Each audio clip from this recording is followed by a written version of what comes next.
Welcome to the Cincy Postcast. I'm your host, Kevin Wallace, and before we dive into today's episode, I want to tell you about our friends at the Empanadas Box. The Empanadas Box is a small, family-owned restaurant owned by natives of Buenos Aires, Argentina, and they have Argentine-style empanadas with 22 other globally inspired flavors available every single day. Looking for a suggestion? Well, how about the Oktoberfest empanada with bratwurst from LK sausage? It also has cabbage, carrots, onion, and mustard that is only available in the month of September. Their empanadas are available for dine-in and carry-out, but the pro move here is to get a box of frozen ones to take home. You can also find them in your favorite food delivery app.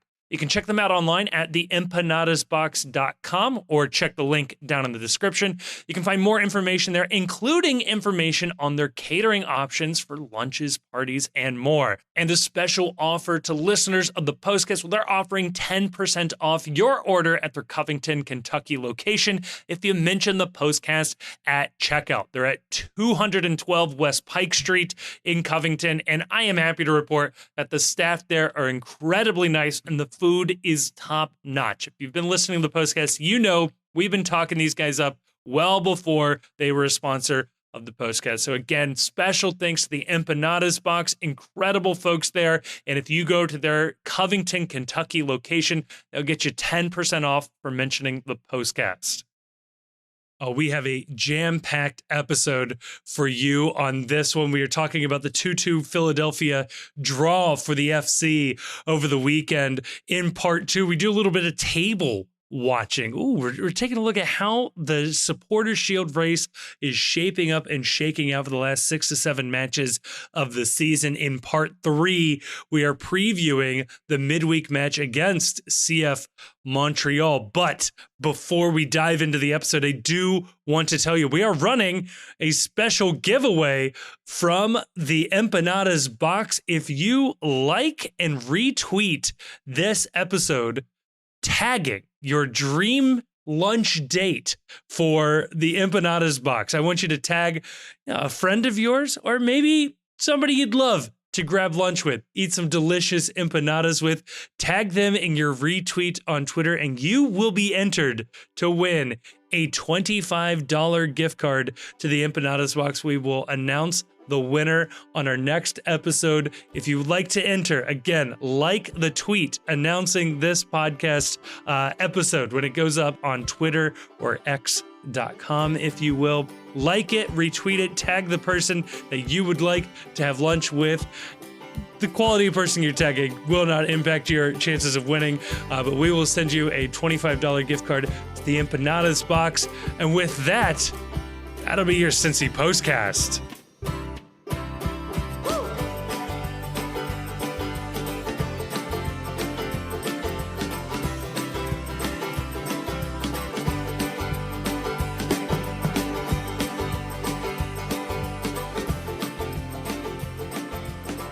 Oh, and joining me to talk about all of that and more, I've got two gentlemen who also lived through the ups and downs of that Philadelphia Union match. I'm joined by the Chief.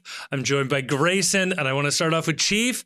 Thank you so much for filling in as a host, as a co-host, I never know the relationship here. I've always sort of positioned this as I am the host and you guys are also here, but it's not. So I don't know, but thank you for filling in there. Right. You took on the editing responsibilities and that's the main thing. It's hard to say. I edited much based on how the podcast sounded for the 2 weeks, but let's clap it up for Kevin. Kevin's back. Hey. Kevin returns from vacation. Kevin, do you want to tell the people at home how many forcible amputations you saw on vacation? Maybe one, which is more than you probably should see at Disney World. I spent the last week in the magical part of Kiss Me, Florida or whatever. And yeah, so we're at the Magic Kingdom. We're in line for the Pirates of the Caribbean, a classic dark ride from the Disney company. We are the next group up into the boats, and I can't think of an equivalent ride at Kings Island if people have not experienced the Pirates of the Caribbean at Disney World. But you ride in boats. The boats are sort of on a track, but they do float in water. And as they come into the dock, you have about a half an inch of clearance between where the boat is and where like the dock, quote unquote, is. And I could see somebody getting a finger trapped in there for sure. Could you lose like your phone down this crack? Sure. When we walked up, the boats weren't moving anymore, and what appeared to be, I can only judge based on appearances, an elderly woman's entire upper thigh of her right leg and most of the left thigh was trapped between basically the middle of this boat and that gap. There is no way that should be able to happen. It was pretty gnarly. Wasn't making a sound, was like fine, like she wasn't like slumped over or anything, but like was awake, was alert, but like not screaming. I didn't see any blood, but I did see a bunch of panicked employees calling 911, which like, this is Disney. You don't get the authorities involved unless you have to. I just assume that there is a special number that you call at Disney that alerts the Disney medics that makes sure that like the story doesn't escape Disney property, that whatever horrendous injury has happened, it's like, okay, we'll definitely make a full report to authorities as like some shadowy figure in the back puts out a cigarette and says no. Gives the Caesar thumbs down, and we never hear about it again. I'm not entirely sure where things stand between the Disney company and Meatball Ron DeSantis, but I think they are Disney police. They are actually calling, or at least 100% of their funding comes from Disney taxes of some sort. Can I offer, though, that if you're going to lose a leg, probably the best ride to lose it on is Pirates of the Caribbean, because I'm betting there's a peg in the gift shop you can just buy. The old hook going on your hand if you manage to lose a hand on this ride. Absolutely. Yeah, they got you covered. They'll throw a peg on that bad boy. You can join the cast for the next season. It's amazing that Disney is able to like continue the bloodless amputation, like cross that over from Star Wars into the real world. Look, they are the masters of getting all of their properties, all of their entities to hum together, to sing from the same songbook. And yeah, it would not surprise me if we didn't get a Pirates Star Wars crossover and that wasn't a lightsaber that was amputating that woman's leg. Now, I don't know. Oh yeah, please continue. To be clear, you brought kids with you on this trip, right? Yes. So the little peek behind the curtain. This was celebrating kids you're related to in some way, right? Right. Now, yes. not just random kids you found. Now, because the authorities have called off the search, so the real parents aren't looking for them any longer. Possession is 9/10 the law. we adopted our foster children a couple of months back, and it's hard to manage to plan a 13-person Disney World vacation. So this was when we celebrated that, and the kids were there. This was actually That's my a biggest lot of foster fear. Kids. You adopt like the whole Von Trapp family. We're singing. We got competitions to go to. We might escape to the Swiss Alps.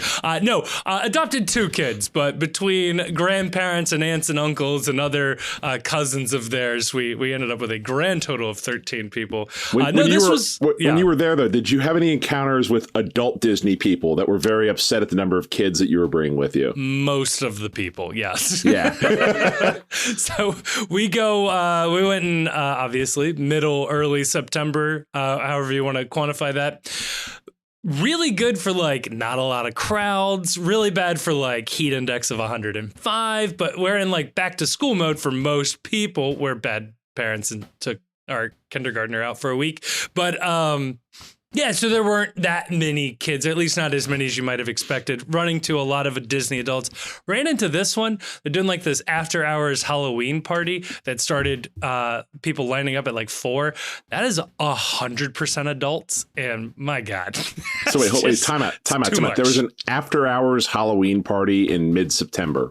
Yeah. Starts at 6 o'clock, goes until about 1 or 2 a.m. They have their own fireworks show and parades. And it's like entirely populated by adults that go to this thing. I bet the people watching at the adult Disney Halloween in mid-September is just off the charts. Are you required to dress up like a Disney character for Disney After Hours Halloween, or is any costume fair game? Are we ready to go down the rabbit hole? So, please. After you turn 13 years old, you are not allowed to dress up as a character. That is no bueno. If you're a child, you can. You're fine there. At the parks, yes. But also, also in the world. We don't kink shame on this podcast. That's true. It's true. You can dress up. But in the parks, the nightmare scenario for Disney is somebody confuses you with somebody as, being a character in the park, and you. Incidentally, this is also why Opie is banned from FC Cincinnati and TQL Stadium. Yeah, I was going to draw some comparison. Oh my God! Okay, this is great. We can merge these two together. So, what a lot of the Disney adulting crowd does is they do what is called Disney bounding, and I'm not entirely sure the origin of bounding. And again, we don't kink shame on this podcast, but continue. But what you do is you dress up in the aesthetic of that character. So if you wanted to Disney bound as Snow White, you might wear a long yellow skirt, a blue top, and I don't know, something else. But you're sort of reminiscent of Snow White if somebody were to I really hate this name. Yeah, no, I have a visceral reaction to the name Disney bounding. There's something Disney bounding. Yeah, no, I in my chest, I don't like this. I don't either. You know what it kind of reminds me of is, and it kind of, I guess it kind of is that when people find ways to force you to be involved in their thing. We don't kink shame around here, right? No. But I don't want to be involved in your thing without my consent. Right. And certainly without, and oftentimes, without your foreknowledge. It's like right. When there was a city councilman. No, he wasn't a councilman. He was running for council in New York City. Okay. He was as marginal of a candidate as you can possibly get. I think he ended up with single digit votes on this thing, raised no money, was not in the thing at all. And he had a session of his with a dominatrix leaked, quote unquote leaked. Okay. And the suspicion I saw some people throw out there, which I buy, is he leaked it himself because of his humiliation fetish. Yeah. So undergo the humiliation of being a politician whose tape leaks in the media. And I don't care if you have a humiliation fetish. Right. I don't want you to rope me into it. Right. And this is Disney bounding is kind of doing that. It's in the ballpark for sure. No, I say we need to bring these two together because now I want to figure out how I can FCC bound as Opie. This is very important. I need to somehow express our sad lion friend, but without dressing up as Opie, and then we can do this. Would Disney kick you? I put an image from his leaked video in the chat. It's everything you would want to be and more. This is from a Daily Mail article. It certainly is humiliating. Yeah. So I wouldn't want that. If that was a picture of me, I wouldn't want that out there. What's the meme line? Even Batman couldn't get this secret out of me. Would Opie be allowed at Disney World if you showed up in the Opie costume? I'm tending to believe no, but I would just assume no. I think any full mascotted head covering is gonna be hard to pull off. Do they do I assume the answer is no. Do they do a furry day at Disney though, so that people can feel included? No, I can get you close though. I don't need to be close. They do like I'm gonna get the name wrong, but I think it's like a Dandy Dan Day where you do like a 1940s like classic throwback day, but it's like informal, but Disney kind of like goes along with it, but you dress up like you're in the 40s. How close can we get here? Like Disney adjacent properties. Like if you are dressed up as like a Jedi in the Magic Kingdom, is that going to get you kicked out? So I don't think so, but think about the logistics of this. You're wearing a pretty thick brown robe plus a tunic on what is essentially just black top and asphalt all day. Like, be my guest. Like, if that's you, go for it. But yeah, I don't know if I want to do that one. What if you're a Hare Krishna? I don't think you believe in Disney World. Well, you would be standing outside Disney and handing flowers out. You don't hand out flowers inside Disney. It's like in the parking lot. You can't go to Disney if you're Hare Krishna? I never heard of that. I think you could. I saw plenty of say various religious headgear there, so I think you'd be fine. Plus, a lot of those, traditions coming out of the desert. There must be something to it, So I'm not going to knock it. Now I'm thinking of like somebody, like just like a teenage girl in a headscarf getting kicked out because some employee thinks that she's dressing up like Kamala Khan. Right. But then they call the Disney 911 and nobody finds out about it because it gets reported to Disney internal police. And again, we have the man dressed up like Walt smoking a cigarette going, no, this goes no further than right here. What about Disney bounding as like a verboten movie? Like if you're Disney bounding as Song of the South, is that going to get you in trouble? That's a good question. I mean, Disney was clearly fine with. I think they have to let that with their settlement with the state of Florida. That's what they negotiated. The AG got that little paragraph in. This is our history. You can't sanitize our history. That's rule number one. Oh God, Uncle Remus. Yeah, I feel like if you Disney bound as Uncle Remus, I've got a lot of questions for you. Yeah, I really do need a spectrum of like how close you can get to showing up as a Disney character at Disney before they're like, sir, we're not going to tolerate this. Or like, is it like the Bailey where if you show up and you're too close that they have like a Mickey shirt that they just assigned to you? You just throw that on over what you're wearing and it makes everything cool. Ooh, that might be a clever way to get free merch because like it ain't cheap. Let me tell you, it's not a cheap place to exist. Do they like let's go back to like the Kamala Khan example. I like this. If there's a type of outfit that could be either religious or related to a Disney property, do they interrogate that in any way? Do they find out like whether you truly hold that religious belief? Like if you want to be a vegetarian in prison, it has to be like for religious reasons and not for like moral or nutritious reasons.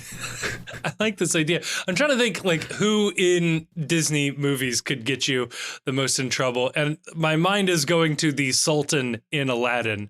I feel like if you wear an all white turban and robes, you got a shot at making it through. You also got a shot at getting kicked out. Oh boy. Yeah, that would not be good. So was it just the Magic Kingdom or did we do all the parks when we were down there? Oh, we did all the parks. We stayed on the property. We did the Magic Kingdom twice. So you did the 5-day ticket, you hit Magic Kingdom twice. So all the kids get all of their favorites out of the way. Yeah, I mean we did the full experience. I built our own droids at the Star Wars land. We did the bippity boppity. Oh, did not do the lightsaber. Oh, Jack. $200 to build your own lightsaber with the whole ceremony and everything. Can you put a price on experiencing the coolest part of your childhood? It's like, yes, I do want to have a lightsaber. About $200. Yeah, $200 is the price on that. Yeah. I love Disney World. Like I haven't been since I was like 4th grade, maybe. But like the concept of Disney, I have no desire to go back either. But like the concept of Disney World, yeah, awesome now. even in light of, the fights going on politically down in Florida and learning about all sorts of the fucked up political back and forth on that. Yep. Love adult Disney people. They're just a fascinating subset of American culture. And have we talked on this podcast? I think we might have at some point. The absolutely bananas original plan for Epcot Center. It's my favorite thing in the entire world. I think we have, but yeah, maybe we have some new listeners. All right. So Epcot, EPCOT, stands for Experimental Prototype Community of Tomorrow. And the original plan for Disney World in Florida, because there was Disneyland in California, that was the first one. The original plan for Disney World in Florida was they bought all of this land in Orlando under a bunch of secret holding companies and LLCs that weren't immediately, at least in the pre-internet age, identifiable as being owned by the Walt Disney Corporation. Yep. And the plan for all this land was that Disney World, the most happiest place on earth that Kevin spent way too much money, time, and watched a person lose a limb in, was supposed to be like 5%, 6% of the total overall use of the land that they were buying. The actual rest of the land was supposed to be a brand new city in Florida that was designed by Walt Disney himself. That was supposed to be this weird, almost like Rapture from BioShock, or like some awful, like objectivist horror capitalist nightmare city where corporations would be lured to Florida to put second headquarters in the city of Epcot. And then their employees would work there, and they would have a public transportation system run entirely by Disney. It was supposed to be designed in this circle of like the interior is the center of the city where all the corporations are. The outer ring is fun stuff to do. The habitat ring is outside of that, where there's like houses that you go to. It's such like an evil genius plan that the people who developed Final Fantasy VII copied the design for Midgar, like the evil city at the start of the game. There's videos still online where Disney is the old man before he croaked is explaining the plan for what Epcot was going to be. Oh, yeah. And he sounds like a James Bond villain the entire time. It's unbelievable. I just want somebody who gets rich and they just want to like make a product and sell it. But it's like, no, you can't just make some cartoons. Nope. You have to also set up your like eugenics work. You also have to like develop this like multi-generational plan for like selective breeding and perfecting the human race and like being the ultimate like inheritors of the the globe. Yeah, people are shocked at Elon Musk right now, but like, this is so on brand for like the richest person in the world or one of the most influential people in the world at any given moment. He's just speed running like the playbook from Walt, from like Henry Ford, from all these fucking weirdos. Well, like I'm not gonna go down that road actually, but it's funny you bring that up because like it is supervillain stuff, and it's like under normal circumstances, if you find out like some corporation has like its own section of the country where it's the government. Right. And the corporation has like its own police and makes its own laws. Right. That would be something that I would not very much support or like. But then you throw in like, but all it takes is like Ron DeSantis doing his thing. Yep. And then I'm like, no, Disney should get to do whatever they want to. It's my they should favorite be able to thing. kill anybody that's on their property. You know what? Carve it out. It should be its own state. It should get senators. It should get state reps. Like, yeah, we're going to do this. It is so funny watching that happen because that's exactly what happens. So it's the Reedy Creek Development Zone or whatever is the legal entity that Disney owns functionally because of an arrangement that they have with the Florida government. Florida has multiple versions of this. Disney's the most famous, the most forward. But yeah, like Disney runs the fire department, but also like runs one of the most robust public transit systems with their busing and monorail network and things like that. Yeah, it's just so funny to be like, oh yeah, the corporate city, I hate that. The left should all hate that. And then yeah, Ron DeSantis picks a fight and I wish it would have worked. Is reading Ayn Rand. I wish this I watched this video on YouTube a few years ago, and all I could think of was I want to peek into that world where like he didn't die because he was a 5-pack a day smoker. Yeah. And like he somehow bullied the shareholders into building this. I desperately want to live in that reality for like a day just to see what Disney corporate Epcot City looks like. I just want to know really badly. The two things with that. One is they did kind of do it half-heartedly in Celebration, Florida, which some people will have heard of. That was the Disney planned community that was sort of the sad remnants of the idea that they left over. Still around. It's kind of like a planned community like Marymount was, but a lot more Disney in control of that. Did you know Prince Charles has his own like town that he like owns? Charlestown? And like, or I guess he's King Charles. It's in Massachusetts. I guess he's King Charles. I forget what it's called, but it's like this little town. Everybody's got like they have to follow like his rules, and he has like approval over document. Like everybody who lives there. And it's like you have to keep your lawn like perfectly manicured, and sounds it's like incredible.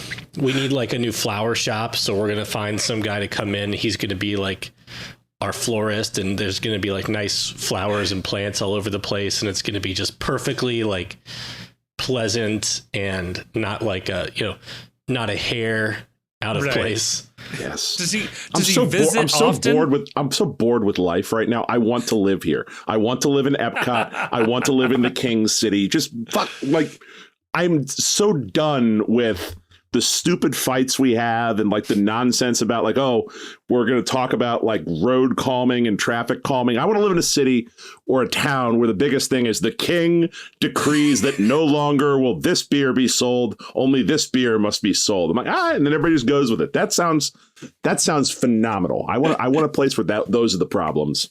They say the people yearn for freedom, but maybe the people just really yearn to be told what to do. Stability for a dictator. And I want that. I want one of these supervillains to win too. Like Disney didn't build Epcot. I need Elon to get to Mars. Like I need him to do that. I need just one of these crazy rich people. I want one of their schemes to win. Like it's no fun when the heroes win all the time. Like life gets boring. Is it Dr. Doom or like Black Adam, where like the country they run is like Latveria? I think it's Dr. Doom. Perfectly run, and the people are happy, and they like love their supervillain overlord because they have just nice, safe lives. Yeah. Trains run on time, all the good stuff. No, Chief, as you pointed that out about the long history of the wealthiest among us doing bizarre projects, I am realizing this might get me in trouble too. Isn't that just like what Saudi Arabia is?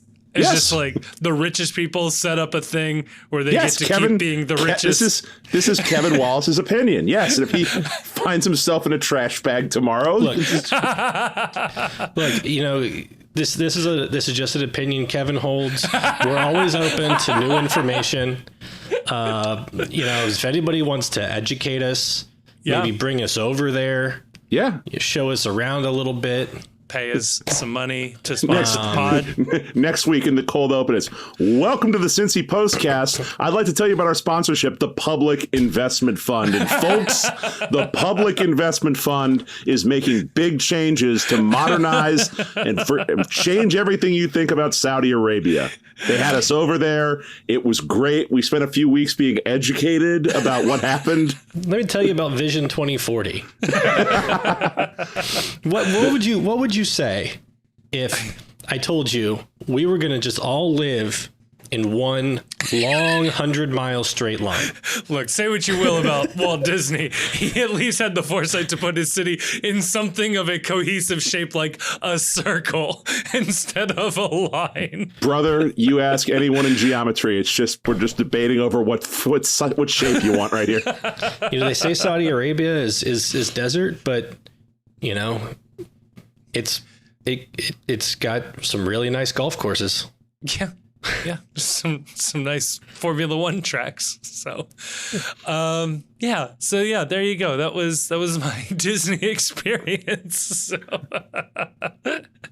See, we're just doing this because Kevin missed all the fun of the international break episodes where we had to fill time. So I did. I really missed it. No, I will tell you, in my attempts to listen back, and I will be honest, I wasn't able to get 100% completion on those past 2 episodes. I've been very preoccupied up to this point. I always get 100% completion. Wow. Hey, I can still do it by the time I publish, okay? But why would you? My favorite moment, though, was with Pat Brennan. You guys, right before you launched into the discussion on Oktoberfest, Grayson, you mentioned to Pat that you would not be able to partake in Oktoberfest, that you'd be in Philadelphia. And the most postcast question ever comes out of Pat's mouth, which is, oh, for the game? Which I absolutely love. There's a decent chance you would go to Philadelphia, Grayson, and not actually attend the FC match. Yeah, I'm just going to be around. I was able to link up with Pat after the game last night. There's like one brewery really close to the soccer stadium, and I went there before and after, and it was great. You know, I would say, like, I wish there was more around the stadium. Sure. But struck up a lot of conversations with Philly fans who came up to me. They were very, very nice and welcoming. One guy had actually, I don't know how we got to this conversation, but it turned out like we had actually already interacted on Twitter because he tried to like give me advice about how to get to like the baseball stadium in Philly. That's great. But yeah, I mean, it's pain in the ass to get to the stadium for sure. Right. If you're in Philadelphia, right. If you're in Philadelphia, it's a good 30-minute Uber at least. And then the train doesn't really go close to the stadium. That was my question. Is so there it's still a train like a 25-minute walk through what they describe as like a not very good area. That's just what people have told me, right? That was just what everyone was saying about it. I don't know firsthand because I didn't really get out into Chester, right? Beyond the also, brewery. But it's also kind of rude to ask people when you're walking through. It's like, hey, is this a bad neighborhood? Right. Should I be doing this? Are you guys? Am I going to get mugged by you? That area around the stadium, if I remember correctly, Jay Sugarman was the owner. That dude like lost most of his net worth in the 2009 housing crisis, and they had these grand plans of developing all along the riverbank and everything, and they built the stadium and then ran out of money like right after the stadium was built. What one of the Philly fans told me was that because the team is still planning to build a bunch of stuff itself around the stadium, it hasn't done, and this is just coming from a Philly fan, okay?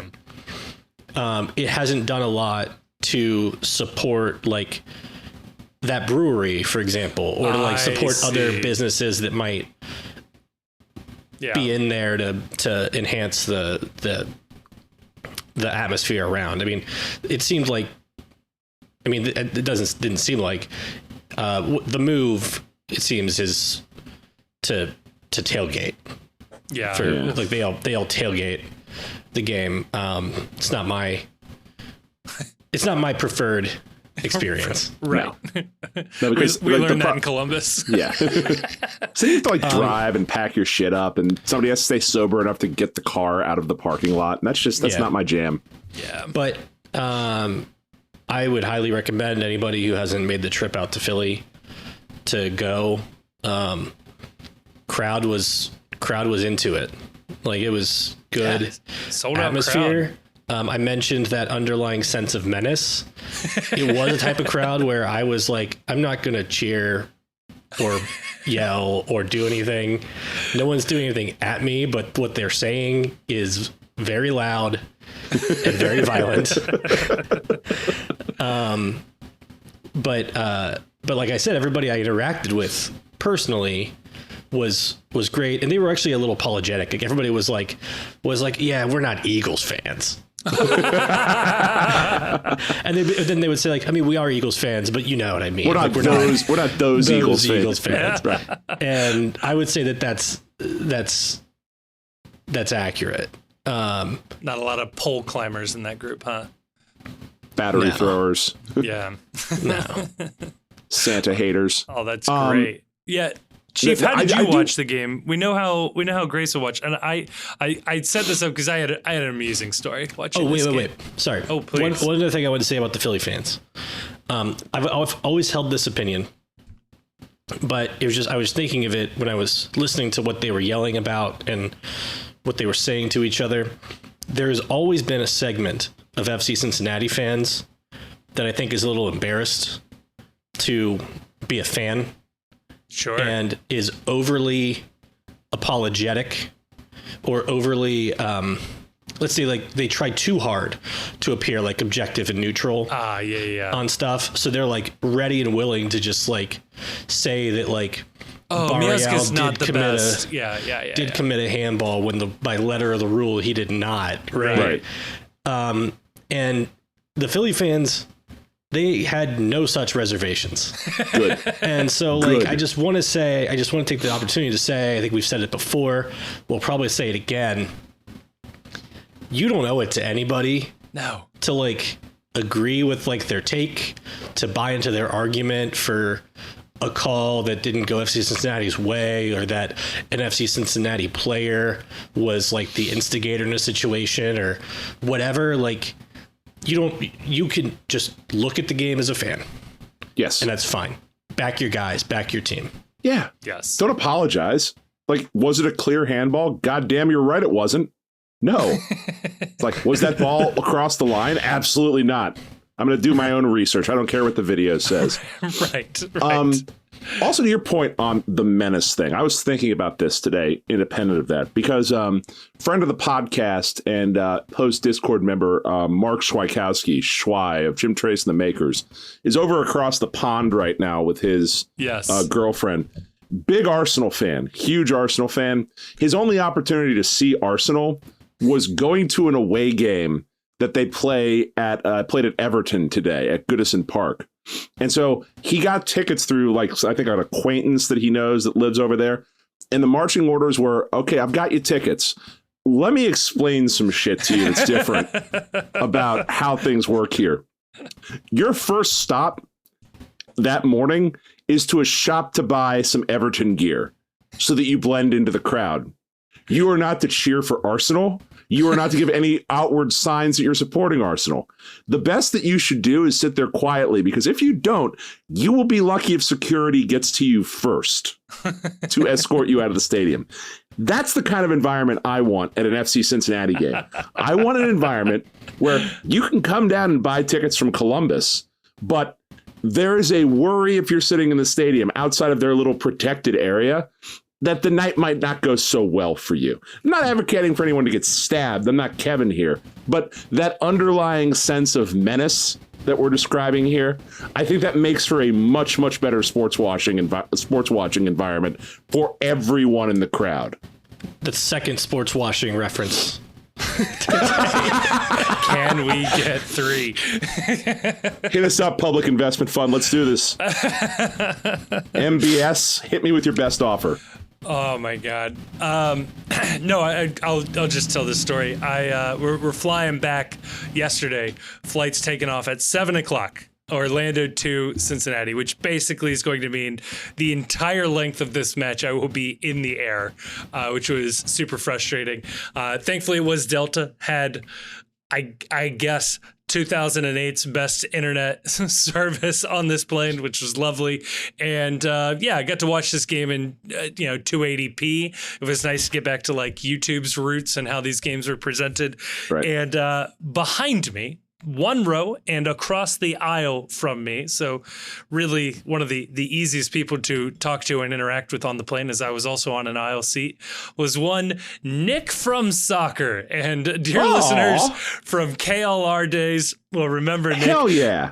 Saw this guy waiting at the gate in an Ope shirt, and I'm talking the original Ope shirt, and I thought there's a very good chance I know this person just based on that shirt alone. It was Nick, and it was incredible. He's watching the game. I'm watching the game. Of course, we're in radically different points of the game because the internet is very spotty for us. But I will say, and we'll obviously go through the game here, but when Boupendza's goal went in, we fist bumped, and as we fist bumped, the plane landed. It was like the exact moment we fist bumped, the tires hit the ground. It was such a cool, dare I say, magical moment in FCC world that happened. Just the most Cincinnati thing ever, that of course you would know somebody else on the flight back to Cincinnati. And yeah, so shout out to Nick for I don't know, the fist bump there. That was great. It was a good experience. And since there's no other natural way to insert this, hey, fuck you, Delta. Fuck you on the Sky Miles changes. I'm still angry about this, but we're already way off topic on this. I should have paid $25,000, I guess, to get the upgraded internet. So. $120,000 a card spend to get any sort of status now. You kiss my ass. Can I pay my mortgage with my taking my talents to Frontier? Fuck you. So yeah, that's cool. What a Good. game, yeah, huh? Nick from Soccer. That's a blast in the past, and what a game. What a tale of two halves, I'll say. Yeah. I think there's a lot to unpack with this game. It was a wild game. We talk about FCC having gone through like 3 seasons this season. This really did feel like 4 games even within the course of this game. But before we dive into it, I will go through the starting 11. Plenty of things to pick at here. Roman Celentano in goal. As we knew would happen. Mosquera, Miazga, Haglund is your back line. First choice, at least going into this game. Barreal and Arias out wide. Moreno, Wobodo in the midfield with Yuya Kubo in front of them in that 10 role. Brandon Vasquez up top alongside Sergio Santos. So going into this one, we knew Lucho was suspended. Yellow card accumulation, of course. There's a little worried or a little question mark on whether or not Moreno or Arias would make it. Of course, that looked clearer and clearer as the week went on. Sergio Santos up top instead of Badji, instead of Aaron Boupendza. Grayson, again, was it foolish to maybe think Aaron Boupendza could have been here, or maybe even foolish to think Dom Badji should have gotten the start here? So it came out, I think, after the game that Boupendza got to Philly at 1:30 p.m. the day of the game. Goodness. So obviously he hadn't been in training at all that week. Fair. I mean, maybe he went on a run or something while he was gone, but he obviously hadn't been with the team, and I don't think he was ever going to start. No. And especially looking back at how the game went, I gotta wonder if Dom Badji is not the better person to start over Santos if Boupendza can't go. Yep. Yeah, so I wasn't with Aaron Boupendza. Like, Noonan's philosophy is very clear at this point that if you are not training, for at least a day, 2 days prior to match, even if the match is a Saturday and you are not a full participant in training by Wednesday, the best you are going to get is time off the bench. It's just, I don't know what their weekly practice schedule is in terms of when their installs are for various tactical things that they're emphasizing for the week or whatever it is. But if you're not training by Wednesday, I can't recall the last time a player was out of training Monday and Tuesday and Wednesday and somehow still made the start and got the full run on a Saturday. So that wasn't surprising. Yeah. I think there's also a particularly conservative approach with Boupendza, that not to push anything at this point. So like, if he did get a knock, maybe he can go, but we're on the road in Atlanta, right, on turf, right? Because I think it's probably true that any setbacks are potentially disastrous, right? With like, so few games left and how tight our schedule gets from this point. It would be way worse to have a setback or to actually get him hurt, than it is to take some time easing him in. Yeah. And the good thing about Boupendza was that we found out after we recorded on Wednesday with Pat that much of what was going on with Aaron was understood and known by the team, that he was taking some time to visit his family. And I know there were a lot of hot takes about this online about, whether or not it's right that he's doing that.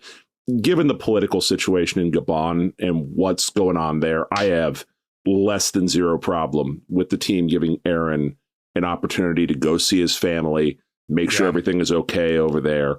I think that falls under the level of man management and just player management that I think is such an underrated aspect of dealing with a club that has personalities and representatives from dozens of different countries. And just, if you have a problem with that, that's a you problem. That's not a rational take to have.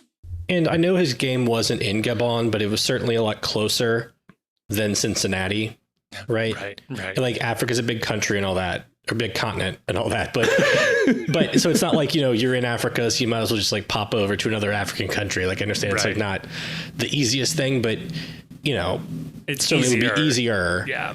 And we've seen enough evidence of like how hard it is for these guys to come play in the US for the first time, especially when they're from a country that there aren't a lot of their compatriots in the league, certainly not on the team. Yeah. Folks who also have language issues, like, surprisingly, I think the only other French speaker on the team is Dominic Badji. Yeah. And we've seen Boupendza speak some English, but it's clear that, at least publicly, he's not super comfortable relying on it entirely. Like, he's less comfortable than like Yersa Mosquera, who has been living in England for a couple of years. Yeah. So if he needed to take some time to visit his family, go home, that could also energize you, right?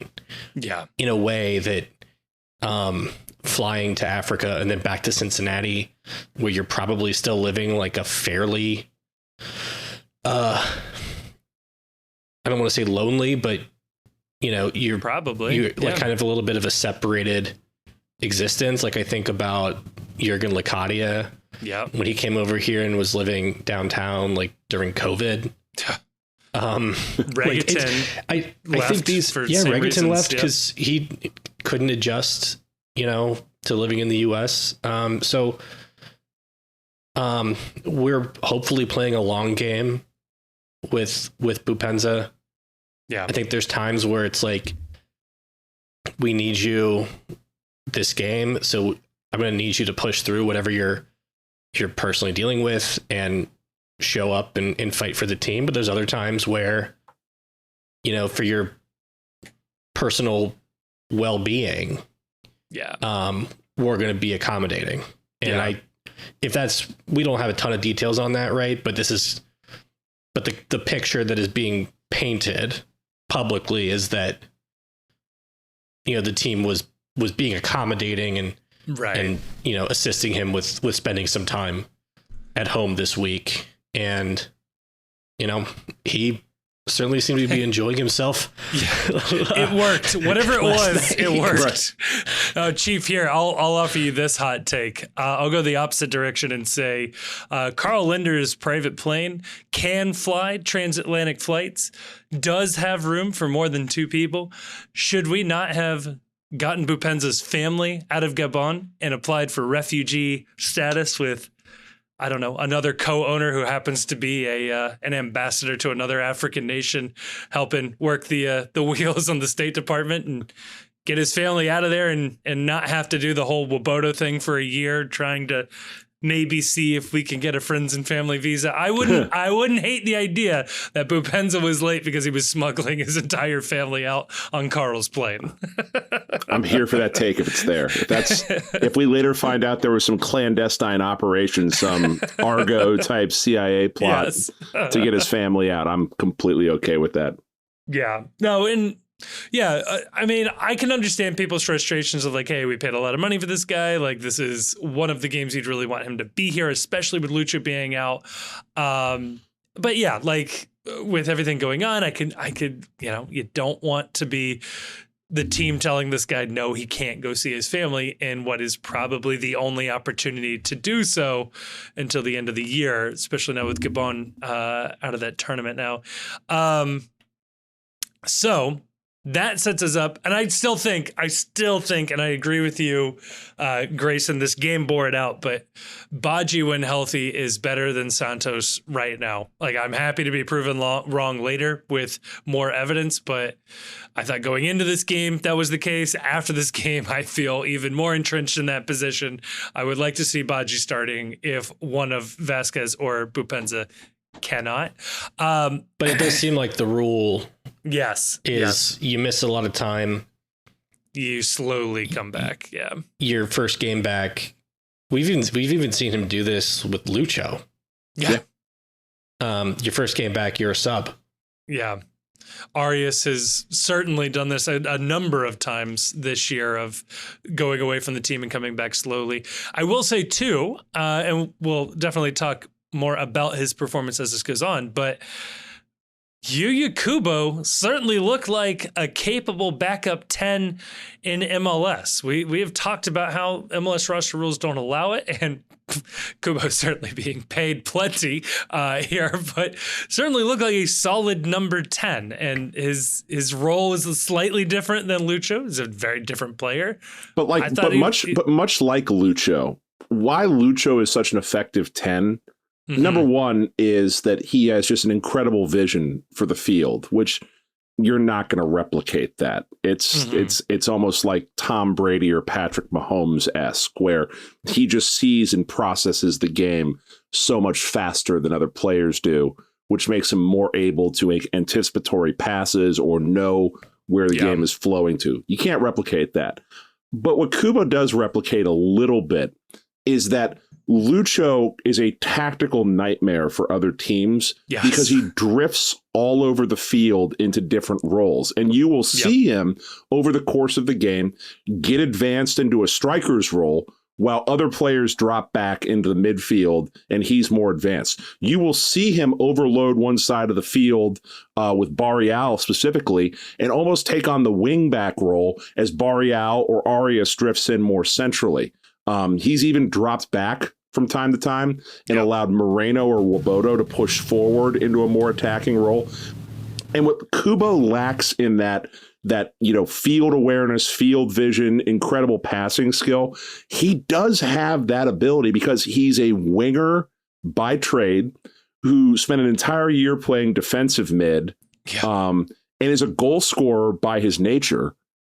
That ability to, okay, you're playing the 10, but you saw in this game, Kubo moved all over the field and just created havoc in terms of who was matching up with him at any given moment. And that's a wrinkle I hadn't seen from him before when they've asked him to fill in this attacking midfield role. And it was very, very effective. I really liked it. Yeah, no, it really worked. And it felt like for years now, we haven't had a solid plan B on what to do if Lucho is out. And we've tried this before, but this is the first time it really looks like it worked, and that this is indeed the plan B, which is Kubo fills in there. I had speculated before that maybe Marco Angulo takes that role, or maybe they push up Wobodo and have Angulo behind him, somewhere like that. But no, I mean, Kubo did a serviceable job. Yeah, if Kubo was as good as Lucho, this would be a very different team. But for the way this shook out, it wasn't too bad. It's set up well for Kubo to do this, because at the end of the day, this was FC Cincinnati playing itself to a certain extent. There are two teams that really want to do the same sort of thing in terms of how they play, how they possess.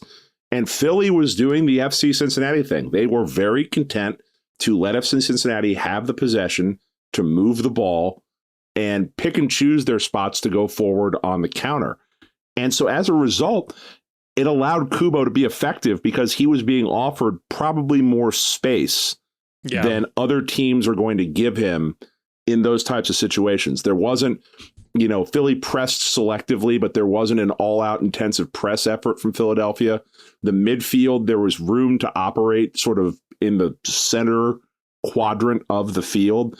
And Philly's sort of tactics in this game, if you can claim that, was that they were going to own the wings, they were going to own wide, and they were going to force Cincinnati to play centrally and stay centrally and play route one. So there was always an idea that Philly was going to get wider and box Cincinnati into the center and then funnel them back for a counterattack. But I mean, we're going to get to, I'm sure, here in a second, the goal, the first goal that Philly scores. But for the first 20 minutes of this game, I thought Cincinnati looked really good. I thought they were composed, they were controlled in their movement, and they were controlled in their passing. They moved the ball effectively, and I was as I watched this game, I thought we were in it possibly for all three, just based on how the first 20 minutes went. Yeah. I think the first minute, Philly had a fantastic opportunity, drove the ball right into our box. And then after that, first 15, 20 minutes was the most back and forth, free-flowing soccer I think we've seen all season, except for maybe the first 20 minutes of that Orlando game at home a couple of weeks ago. Like, this was a really good game to start us off with. And yeah, absolutely. I think FCC was certainly on the front foot for the majority of that opening 20 minutes or so. And that's what makes the first goal so frustrating. Martinez, one of the best defensive midfielders in the league, probably somebody that Woboda was brought in to emulate on this team from a Noonan and Albright's perspective. And he finds himself with acres of space just outside of the box, at the top of the box there, and just hits a hell of a shot into the low corner there. Roman can't get to it. You have to know that Martinez is gonna let those shots off, and it's like, I think the only goals he's ever scored in MLS are long range shots like that. It's discouraging to see how much space he was given, especially so much earlier in the game. And Philly in the second half did a much better job, because you could see Kubo, Moreno, and I know I'm jumping the gun a little bit here, and Boupendza, all really, really trying to get open for a shot at the top of the box. Yes. But there was always a Philly defender stepping up. Right. And they would get space for like maybe a second, and immediately it would get filled. Yeah. They spent a lot of our time on offense and that attacking third, cycling through guys desperately trying to get an open shot at the top of the box, and it's just never coming, or the ball getting stolen away. Yeah. Which is funny, because we've been on this team for weeks about, you don't always need to make the perfect through pass. Sometimes you just need to blast it at the goal and see something happen. And they kept trying to blast it at the goal. It just was never there for them. Just never there for them. So this first goal,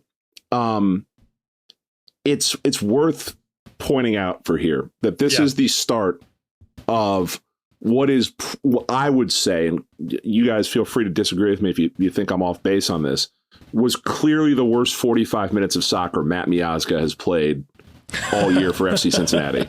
Oh, I mean, his battle with Gazdag was intense. I mean, the first 5 minutes, I'm surprised both of them escaped without yellow cards. They did eventually, but... here's the reason why I say that. So right here in this moment, he's playing well up until this point, I thought.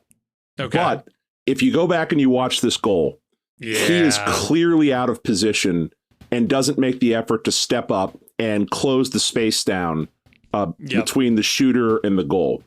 And he's way far back in the box. There's a run going to the far post that is already being covered, I think, by Mascara. And his not stepping up leaves, just like you said, just an absurd amount of space. Yeah. And yes, it's a low percentage shot. Whenever you shoot from that far out, you're only going to make 1 in 10. 2 in 10. Most of the time you like those odds. That's what you want somebody doing, is taking that shot versus moving for a better shot. But Miazga's, you have to step up and contest it. If you don't contest it, you're basically conceding a free kick with no wall. And most professionals can make a free kick from right there if there's no one that is rushing at them, hurrying their shot, or forcing them to do something that causes something to go off guard. So this first goal is, I think it's on Matt Miazga, if it's on somebody. And then from this point in the game, he starts to lose his cool a little bit in terms of he's involved in way too much extracurricular shit from this point forward, even by Matt Miazga's standard. Well, his yellow card came before the goal, I believe. Yeah. It did, but him and Gazdag had this battle, and this is why, Chief, I agree with you. I think it's fair to blame this on Miazga. I'd be willing to give, I mean, if you want to talk about the post's official, unofficial assist to the game, I'll give an assist to Gazdag on this one, because he was in Miazga's head so much that Miazga thinks he is also Mark Gazdag when he's clearly Moreno's man. And somewhere, like, if you wanted to be very charitable to Miazga, you'd say Moreno and Miazga were just like not communicating as to who was covering Gazdag there. One of them should have stepped up. You could argue the defensive midfielder should have been the one, say, deeper into the midfield there. But yeah, it's clearly Miazga is not tracking Martinez. He's looking at what Gazdag is doing and marking the space there instead of the man who eventually gets the ball. Absolutely. And yeah, that, like, I sent out a sarcastic tweet that like Matt Miazga's fiery Latino temper makes him not captain material. I make that joke because I've heard people make comments about Lucho about that, which is a fairly racist comment to be making about Lucho. I wouldn't include fairly. It's just a racist comment. Straight racist. Yeah. Right. And especially when the alternative is Matt Miazga. The alternative always presented is Miazga, who is very may polished. Have a worse temper. Who may have a worse temper than Lucho. I think he does. I think he does. I think he does stuff. He loses way sight more of the game. often that are purely reactive and getting baited into doing stupid things than Lucho. Like, Lucho's very demonstrative, right? And he does like yell and stuff, but it doesn't seem to happen as often, though, that he actually gets baited into doing something really stupid, right? If he pushes stuff, right? And sometimes he pushes stuff a little too far. But Miazga got, and like what happened with his yellow card was Gazdag had picked up the ball, and it was our free kick. Which Matt Miazga has gotten more yellow cards when it's our free kick, from dead ball situations where we have already won the foul. So Gazdag's walking away with the ball. Miazga goes up, punches the ball out. Maybe also contacts Gazdag a little bit. It was soft. Nowhere near his face. Right. Gazdag goes down, and he's holding his face, and he's screaming and crying. They review this for violent conduct. Yeah, they reviewed it for a red card. That's insane to me. And not only that, when it's so clearly simulation right on the part of Gazdag. Yeah. And I'll give the ref credit. He did see Gazdag being an instigator in a lot of this as well. Like I feel like Miazga and him both got told off by the ref enough times and whatnot. And let me be clear too, but like this is why Matt Miazga is also one of the best defenders in MLS. Is this edge that he plays with? He's Mr. Furious from Mystery Men. His power comes from his boundless rage. Like, this is why you pay him the money. This is why he's so good.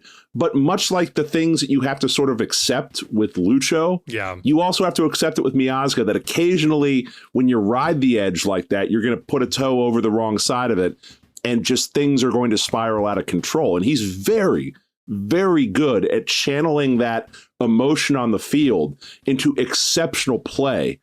But in this game, I think that just the moment with Gazdag, the what was going on, what this game meant, coming off a long break, this is a big game on the table. Yeah. And I think the moment got a little too big for him. And I think that he, in that first half, and he righted the ship in the second half. I thought he had a very, very strong second half after he got into the locker room and cooled down a little bit. But you have all these extracurriculars. You have him barking at the ref. You have him picking up a yellow from a dead ball situation again. He doesn't step up to contest the goal. And then 10 minutes later, 15 minutes later, he is the only person not maintaining the integrity on the line. Everybody else is playing a higher line than he is. Yeah. He is keeping the attacker on side for an over-the-top ball.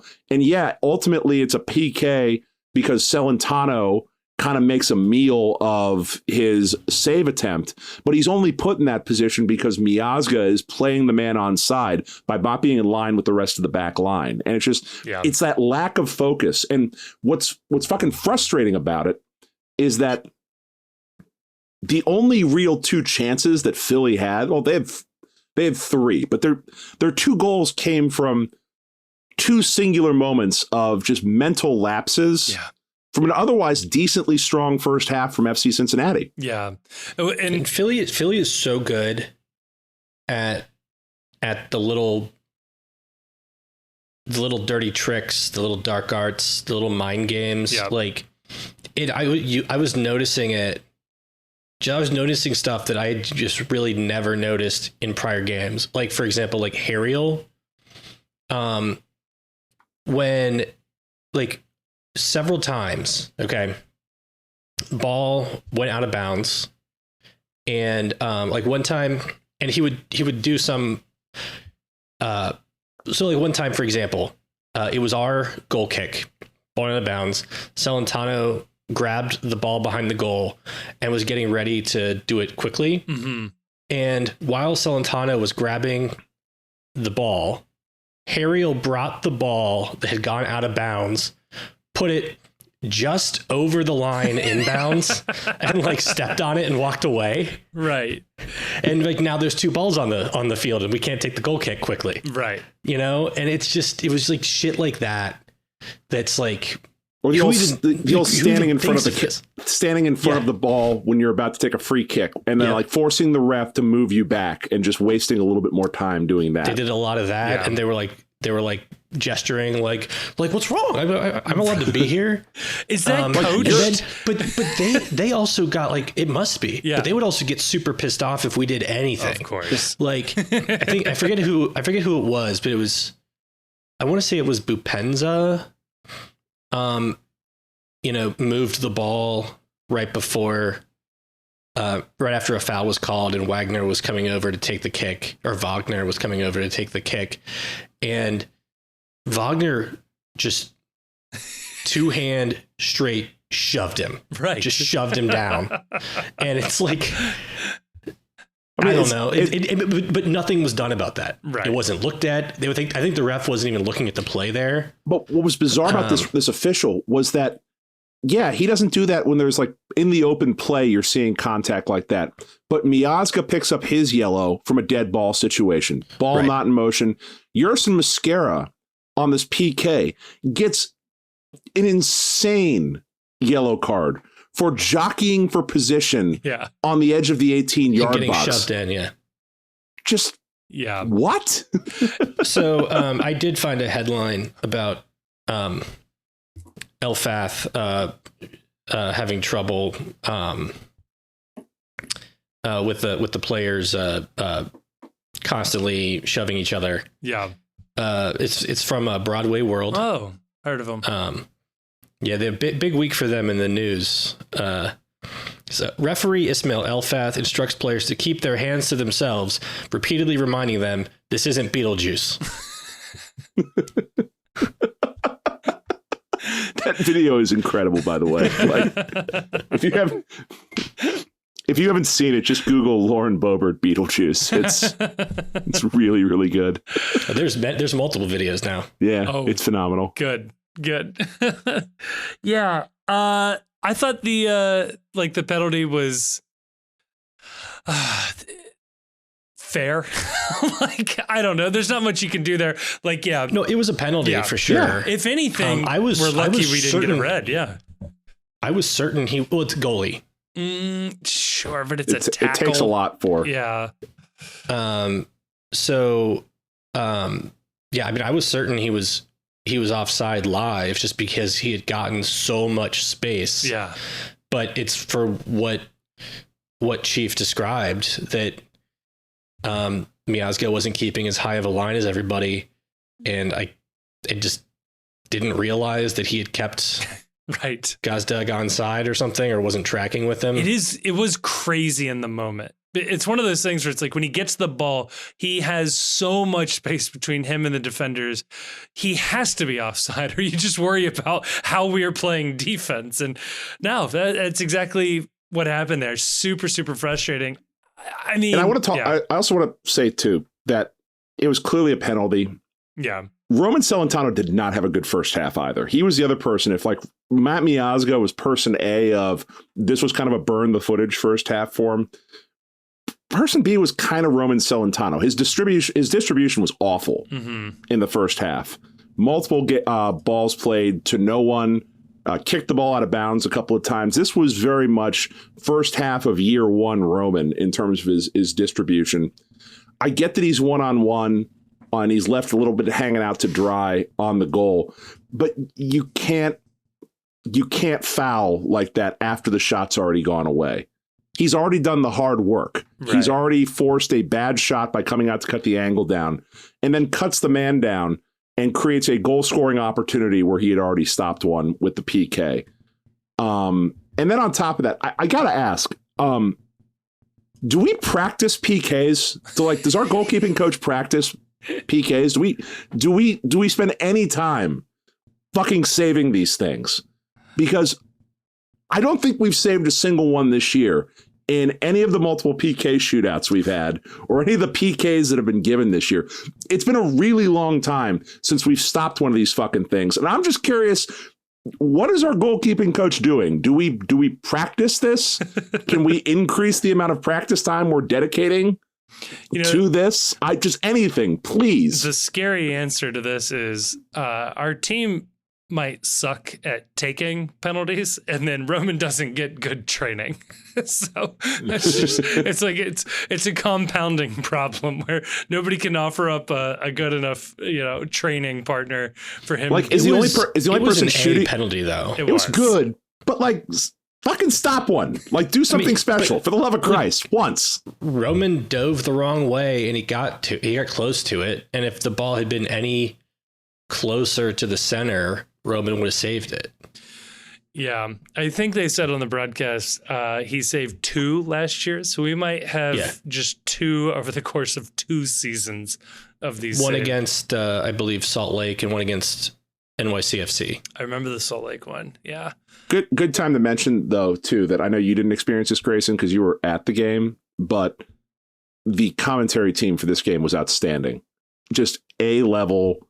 Yeah. I was a little worried because I think the one guy was a former Union broadcaster. Yeah, I know the color commentator was color commentator for the Union. Gotcha. Well, he was fantastic. He was legitimately this may have been the most enjoyable Apple TV broadcast to listen to, just from a they offered actual tactical insight into what was going on and what the players were doing on the field, which I thought was illegal. I didn't think Tim Apple allowed that on his platform. We weren't treated to the same tired stories and narratives that you hear in every one of these games over and over again about the players. It felt like listening to an EPL broadcast, and that's the biggest compliment I can pay to two announcers in an MLS broadcast. Yeah, it was really nice. Like I enjoyed it.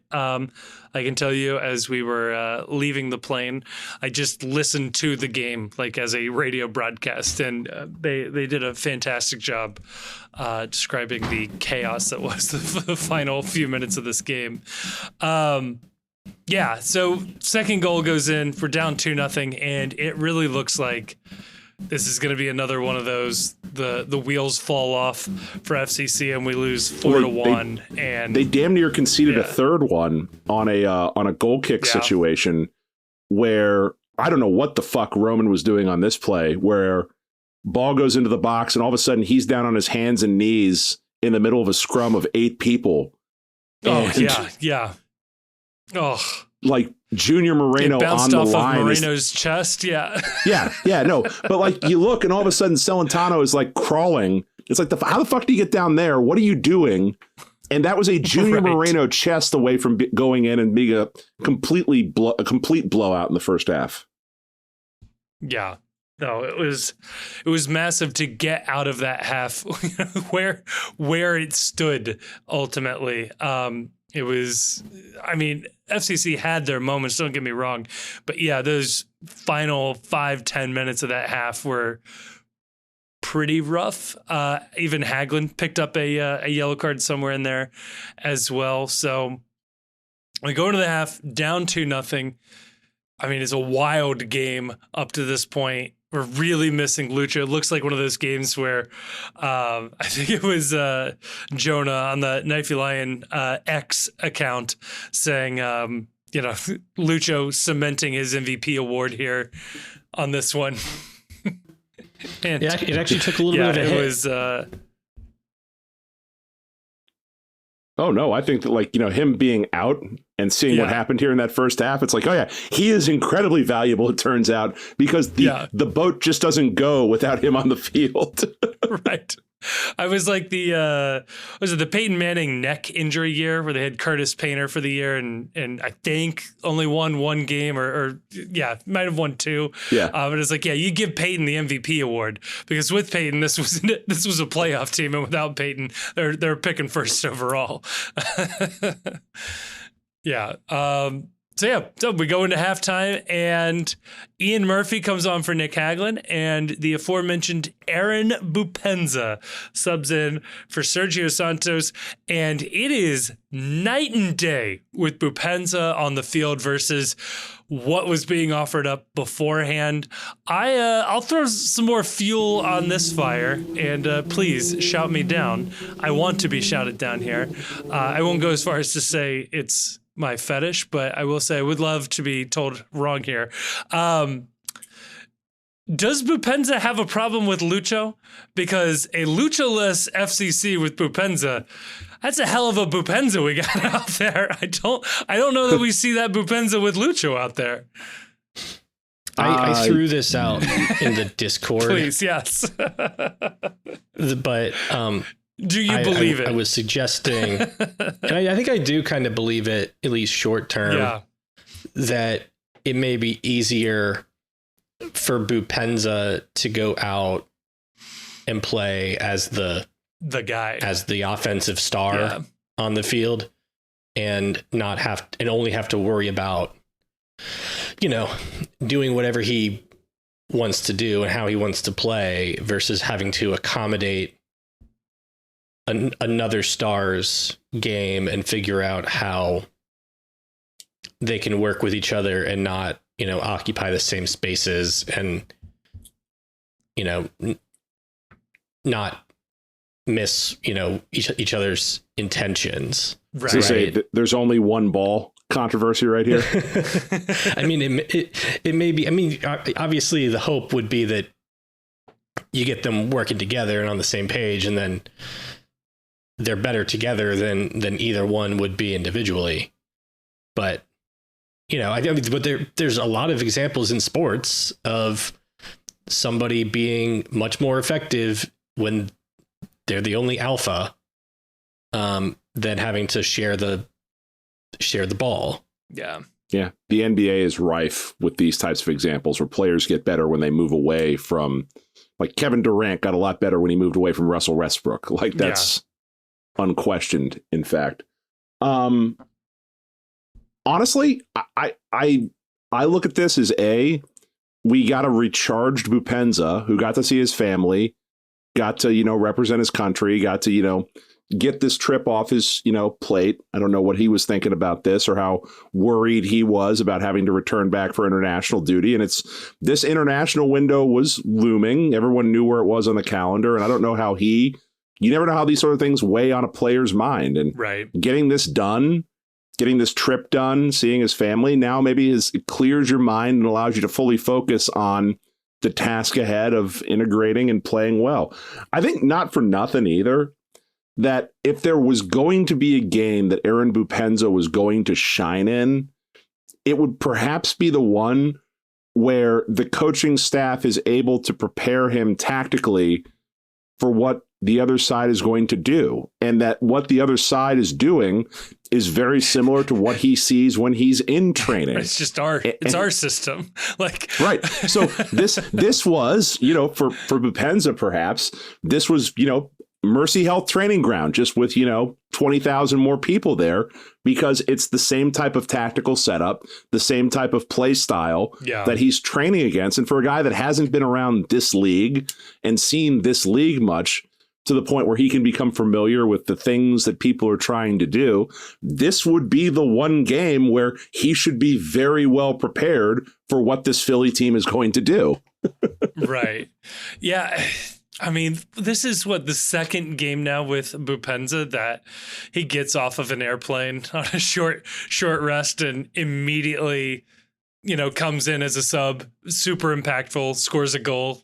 Okay, so I figured it out then. So what they need to do is that he needs to train Monday, Tuesday, Wednesday, and then on Thursday or Friday, they've got to get him to the airport and they have to send him to some third destination, like the beach or Vegas, or just go chill out for a day and then meet us in this other city. Fly in at 1, get off your plane and meet us and drive straight to the stadium.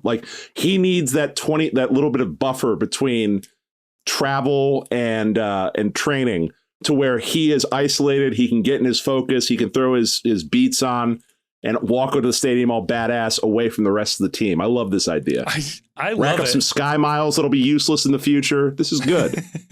I mean, on a, I guess, slightly serious note, but I don't know. Maybe this is still too goofy, but I kind of love the idea of we get to the 75th minute of a game and you sub out Lucho and Baji for Kubo and Boupendza. And all of a sudden we have a brand new offense out there that just teams aren't ready for. And whatever was working up to the first 75 minutes, it's now a radically different game they have to play for the next 15 minutes. I mean, I like having another club in our bag there, but I really want him to work with Lucho. We'd be unstoppable if they could work together. I'm just trying to think how you might game plan around it if it just doesn't work. I think it's gonna work. It's gonna work. Everyone involved is too talented for this not to work. Yeah. No, it will happen. And that goal for Boupendza, 49th minute, we've nicknamed it the Cincinnati play. It's the Cincinnati play, but with slightly different players in this one. It is Vasquez winning the ball in midfield and immediately dishing it out to Kubo, who makes the streaking run down the side, crossing to an on-rushing Aaron Boupendza, who smashes it home from 4 yards out. And It works. We score one of these once a game. The players may be different, but everybody knows their role. And yeah, you talked about it before, Chief, with Kubo, occupying different roles and floating around. It's interesting to see Vasquez winning the ball and Kubo being the outlet there. And it worked just fine. It was nice to see it work. Was the second goal also arguably a Cincinnati play? I mean, more of a direct. It was a bad pass, if I'm remembering the goal correctly.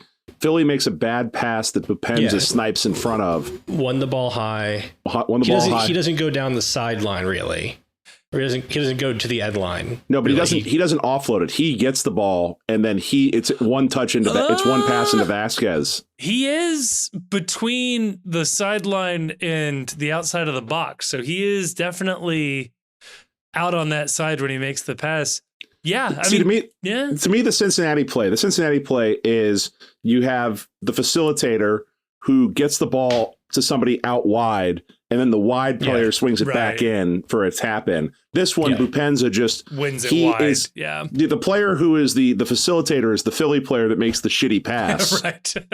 Who gets the official post assist of the game right there by getting the ball to Boupendza to a point where he can get the ball into Vasquez. Yeah. But what a pass from Boupendza there, though. So good. Like, it is so inch perfect that Vasquez barely gets a touch on it to have it sort of awkwardly bounce into the goal. Finally, it was such slow motion that Vasquez, I feel like, was starting to celebrate and then had to turn back to like, I might actually have to see this ball go all the way into the net before I go celebrate, and then was off to go celebrate.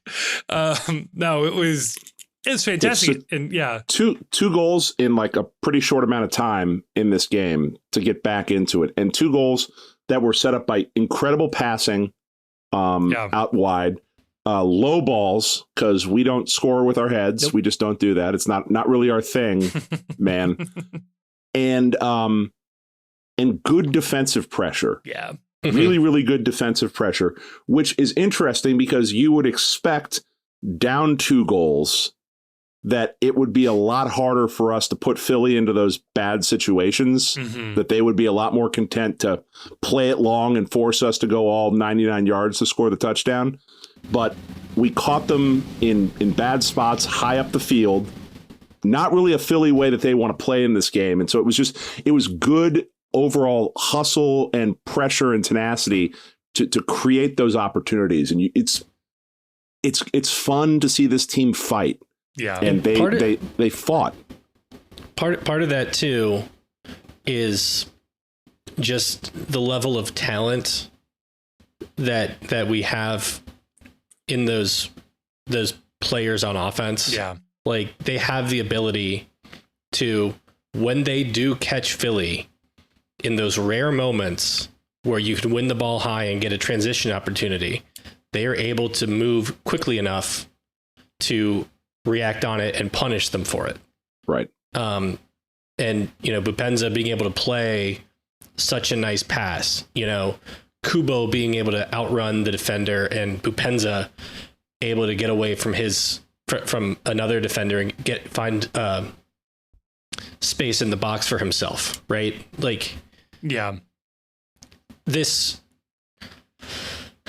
plays don't work without especially like these goals specifically do not happen with, let's say normal MLS attacking players. No. These are high compensation players making high compensation plays. Yeah. But it's also coaching too. And I don't want to lose sight of this idea as well, that part of the reason why this works and why this team has the ability to come back in games that previous iterations of FC Cincinnati just lacked. It's players. Like you said, these are very talented players, but there's a mentality with this team that is direct attack, that when you get the ball in advanced positions, don't pass around, don't mess around, don't set up, go directly for goal. And everybody knows, it's almost like in football, when the quarterback starts scrambling, there's the scramble drill that everybody knows what to do, get yourself open. When that transition happens from the turnover happens, on that first goal, Boupendza immediately starts to make his run right for net. Like, he knows what he's doing. Yep. He is single-minded in that moment right there to get the goal, to get the space, to create the opportunity to be in front of the mouth of goal when the cross comes in. On the second goal, Boupendza gets the turnover, and it's directly route one. He is heading right towards the goal, and he, as soon as he sees the separation that Vasquez has, he's immediately playing and waiting the ball. There isn't a, hey, I'm going to take an extra touch, or we're going to switch play and we're going to wait for a buildup. It's nope. Our best opportunity is right here, right now, and I'm going to make the play to try and take advantage of that opportunity. And that aggressiveness, that's coaching. And that idea of Vasquez knowing exactly where he's going, moving towards goal as soon as the turnover happens, again, coaching. And that aggressiveness comes directly from that. Yeah. No, absolutely. And I mean, credit to Chris Albright and Noonan and the entire coaching staff for having a team now that is, I mean, so deep. Like, the guys coming off of the bench, and I mean, sure, this is probably my own bias, our own bias coming through here, but like being able to pull Ian Murphy and Aaron Boupendza in this case and Dom Badji off the bench is incredible. Those guys are all starters on other teams. I mean, Boupendza is the starter on this team, but Powell and Gaddis as well probably have starting roles elsewhere in this league if they wanted them. This team is very deep, and I absolutely love that for us. The last 10, 15 minutes of this game is a wild one. Yerson Mosquera picks up a second yellow card, a red card there because, MLS can't have us play a full strength starting 11 for any one game ever this season. So we will be without Mosquera. That was an awful sequence. Yeah. Because for Yerson, but also I think for Miazga, because it's Miazga plays the ball to Yerson when Yerson's not looking. Yeah. And so then Yerson, who probably should have been looking, but maybe Miazga also should have been aware that I don't think he was particularly under pressure when he made the pass. Right. So then Yerson immediately is scrambling, right? And in the process of scrambling, because he wasn't paying attention when the ball was passed to him, he leads into making a very dumb foul. He just asks to be pulled out of the game. And the other thing too is it makes it all the more frustrating that he was given a yellow card in a dead ball situation, jockeying for position on the 18-yard line. It was an absurd card for him to get in that moment. And it was entirely because the official felt like he was on the verge of losing control of the game. Miazga and other players had already been involved in some shithousery at that point. And Yerson got one first opportunity because he was just wrong place, wrong time. But even still, you have to be smarter. Even if your first yellow was bullshit, it's still a yellow card, and you still need to be smarter about things. And what's really tough about it too is that, like, at that point, I thought we were the favorite at that point. If one team was going to come away with 3 points, it looked like it was going to be FC Cincinnati. They were on the front foot. They were dictating tempo, and there was a sense, at least, that I got. You can disagree with me if you want. Philly looked a little shell-shocked that they had conceded 2 goals like that. They had been, I think they said on the broadcast, they were 10-0 this season at Subaru Park. Yeah. When scoring first. Yeah. They don't drop points there ever. Right. No, it's one of those things too, going into this game, you would have loved a draw, right? And I still love a draw, yes, for the record. I'm still very happy with it. This is one of those draws that does feel like a win. Well, it is a 3-point draw. Yeah. Because we're not just thinking about our points. We are thinking about, like, magic number, shield standings counting, right? Keeping Philly off of us, Yeah, so us picking up a point and Philly not getting 3 for the win, that's 3 fewer points that Philly has available to them to catch us in the standings. The points math on this is crazy because it sort of jumping ahead a little bit. I was going to say, let's save some of this talk for part 2. No, we'll do a little bigger picture shield race update in part 2 there. This game does end with Philadelphia also getting a double yellow red card situation from the, I guess I'll just call it the 93rd minute and the 94th minute. They sub out Damian Lowe and then lose Jack Elliott. So they went from having 3 defenders or 3 center backs in the back to just 1 in the matter of about a minute between the subs and the red card there. Going into this one as well, I don't think we mentioned Bedoya out on a yellow card accumulation suspension as well. Lucho definitely more impactful to FCC than Bedoya has been to the Union this season. But just again, little peek ahead at the shield race. You don't mind Elliott being out. You don't mind having to play the Union this weekend without Bedoya available to them. And I really think that this game ends with Philly having more of the momentum. I don't think that they were planning on chasing with how they were subbing up to this point, but they did apply plenty of pressure to FCC to see out this game. I will ask, but Cincinnati's they playing with 10 men. That kind of robbed them of the opportunity to go for this. Yeah. And once the red card comes to Mascara for the second yellow, that's it. You're mentally resigned. It's like, okay, a point is beyond cool. Just see this out. And I thought, for the most part, competent defending, competent seeing the match out.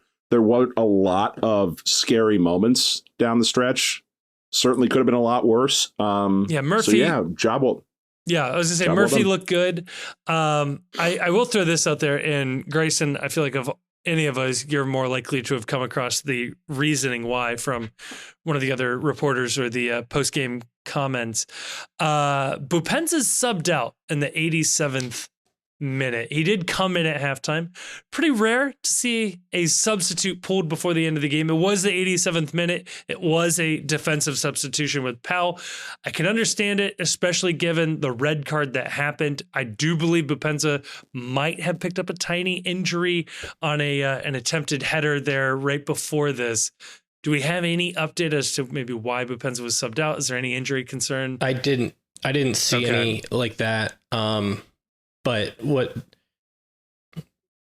I think is, I think it's pretty clear that it was we're putting another defensive body in there because we're down to 10 men. Yeah. And we're trying to keep the draw. Yeah. To me, it was Boupendza did exactly what he needed to do. He scores a goal, he assists another one, and it's an all hands on deck defending situation to see this match out. Yeah. And of the players that we had that were attacking players, I trust Baji and I think was Vasquez still on the field at this point, or had he been pulled off? No, I trust Vasquez, I believe, was still on the field. Yeah. I trust the two of them playing defense more than I do Boupendza. You didn't spend money to bring Boupendza in to play defense. So get a defender in there. Vasquez, big body, gets up high, both wins of those headers. Both of them also been in the system longer. Very physical player, has even played further back, for us. Hasn't he even played like right back in a game for us? Who was that? Dominic Baji. Oh, yeah. That. Oh. He definitely had to fill in at left or right back at one point. Last year, though. I don't think he's had to do that this year. No, I think it was last year, yeah. Was it the Orlando game? No, he was out wide. I was thinking that iconic assist where he stiff armed the guy. Annihilated Vasquez's head with the cross. Yeah. Sent Vasquez into the concussion protocols. I'm just keeping an eye on it because Boupendza still has not gone a full 90 for FCC, and obviously that was not possible tonight coming in as a sub. But he did get hit with a shoulder in his head. Yeah, no, and I was plenty of reasons to take him off. I was wondering why it wasn't looked at as a as a penalty. I'll be honest with you. A penalty, at the very least, a potential concussion substitute, which MLS does participate in. Each team would get an additional sub if they wanted to make that call. So, yeah. I do. It is just a rarity in the sport where a guy is subbed on, performs very well, and is subbed off before the end of the match still.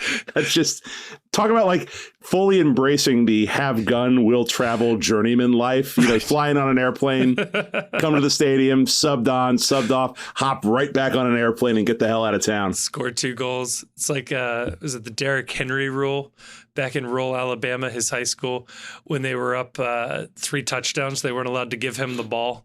I feel like we're getting the Boupendza rule. It's like, all right, you've drawn, you got to take him off the field now. It is unfair.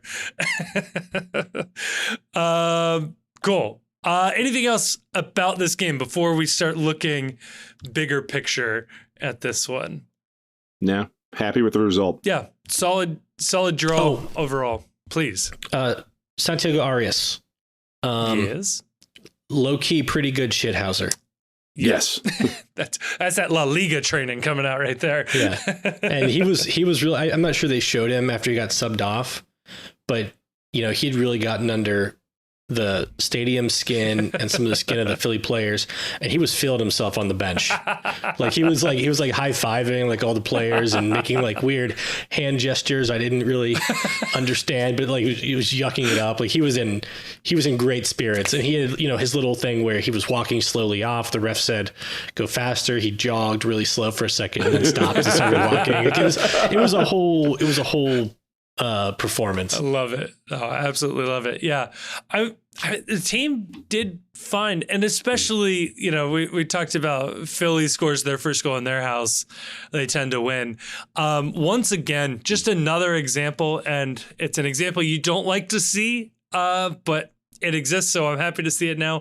FCC conceding the first 2 and not losing their cool, battling back, staying with the game. Last year, that was the Achilles heel of this team. Earlier this year, that was the Achilles heel of this team. And it does seem to be something that they have fully worked past and something that I don't think I will be worried about going forward or in the playoffs. So, and to Grayson's point, if you need like a player to be your favorite player on this team, that's a non-traditional choice. It should be Santiago Arias. Yeah, it's a fun one. The Colombian power couple that is Arias and his wife. Yeah, just so good. Nice player. I hope they bring him back next year. I mean, getting a call up. You'd be foolish not to if there's an option. I don't know what the number on the option is, but okay. As long as it isn't DP money, like the shift that he's put in this year, he's probably worth whatever the number is at this point. Yeah, I mean, basically agree. The only thing that would have me a little bit worried is he was called into the Colombian national team. I don't believe he played a minute in their 2 games, but he was called in. Now, this is a guy that had been, for all intents and purposes, out of soccer for 2 years with injury. I mean, he played a handful of appearances here and there, but had basically missed the last 2 years due to pretty devastating injuries. His play in MLS, and let's not kid ourselves, his reputation before that, got him a call up back to the Colombian national team. Wouldn't be surprised if he got offers in Spain to have him come back. That's the only thing. I know the options have weird histories with the Court of Arbitration for Sport and whether or not players and their agents like to respect those existing. I don't think he would do anything, but I think that is an overblown fear. Okay, good. I think that I don't believe anybody has actually successfully challenged an option. Right. The Red Bulls did win their arbitration against Kaku. But not his playing time. Right. Not his playing time, but you know, and then, you know, Kyle Larin was threatening, but Besiktas still paid a multi-million-dollar transfer fee for his services. He did not walk. Yeah. So I know people like to say that the options are questionably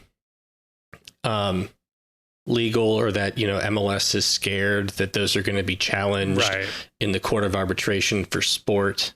People make all types of wild claims about like MLS being like illegal under like FIFA rules. Right.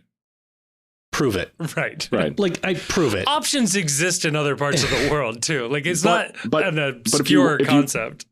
If you're going to prove it, my advice to MLS is please hire better lawyers than you use for the immigration stuff. If you go to the court for arbitration of sport, I am begging you, find better lawyers. Sure. You would think there would be some example of it actually of somebody, like wiggling out of their option. Yeah. And there just isn't, unless, and even like Kaku, the only reason they thought he had an argument was there was apparently some confusion over whether the individual that Red Bulls communicated the option selection to, whether that individual was actually a formal representative of Kaku. Santiago Arias has, I'm pretty sure, an agent who represents a lot of big time players. It's not his dad or his uncle or something. I don't think there's any confusion on this. So I don't think that is a realistic concern. Cool. And if I'm wrong, I'll admit it, but I'm not. I mean, there will be no consequence to any of us if you're wrong. So FC Cincinnati will become famous globally if we are wrong about this, with Arias trying to angle for a move. No, I mean, yes, okay. Option aside, I guess that would be my only question or concern about him coming back next year is if the club doesn't try to do right by the player. Let me put it that way, and entertain him having an opportunity to go back to Europe versus staying in MLS. But I would absolutely have him back. Future us problem. Yeah, that's a concern for January. Until then, we'll keep on keeping on. We'll make a 2-hour episode out of that when it happens too. You betcha. Speaking of 2-hour episodes, should we get on over to part 2? Let's head on over to part 2. Now we're gonna look big picture, a little Shield watch, a little table watching, and part 3 we will preview in whatever time we have left in our lives the Montreal match on the midweek. Part 2 coming up. This episode is also brought to you by Cincy Shirts. Look, you know Cincy Shirts. You love Cincy Shirts. They've been with FCC from the beginning, and we here at the Postcast, we're just huge fans of their work. They were very early sponsors of the Postcast here, and we have always enjoyed their work.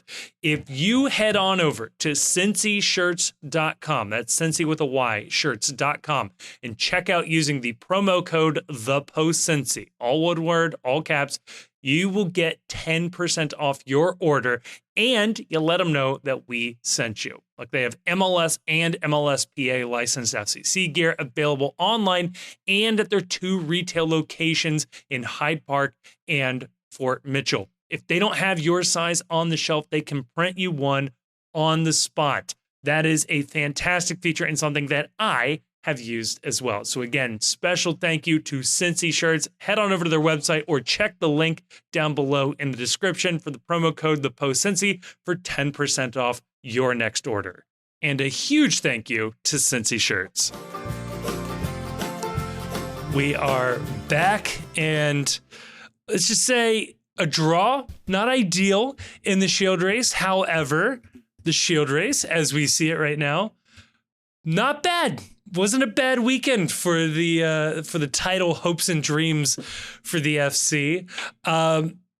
There is one little piece of this that is a little frustrating here, but I'll speak to specifically Philadelphia.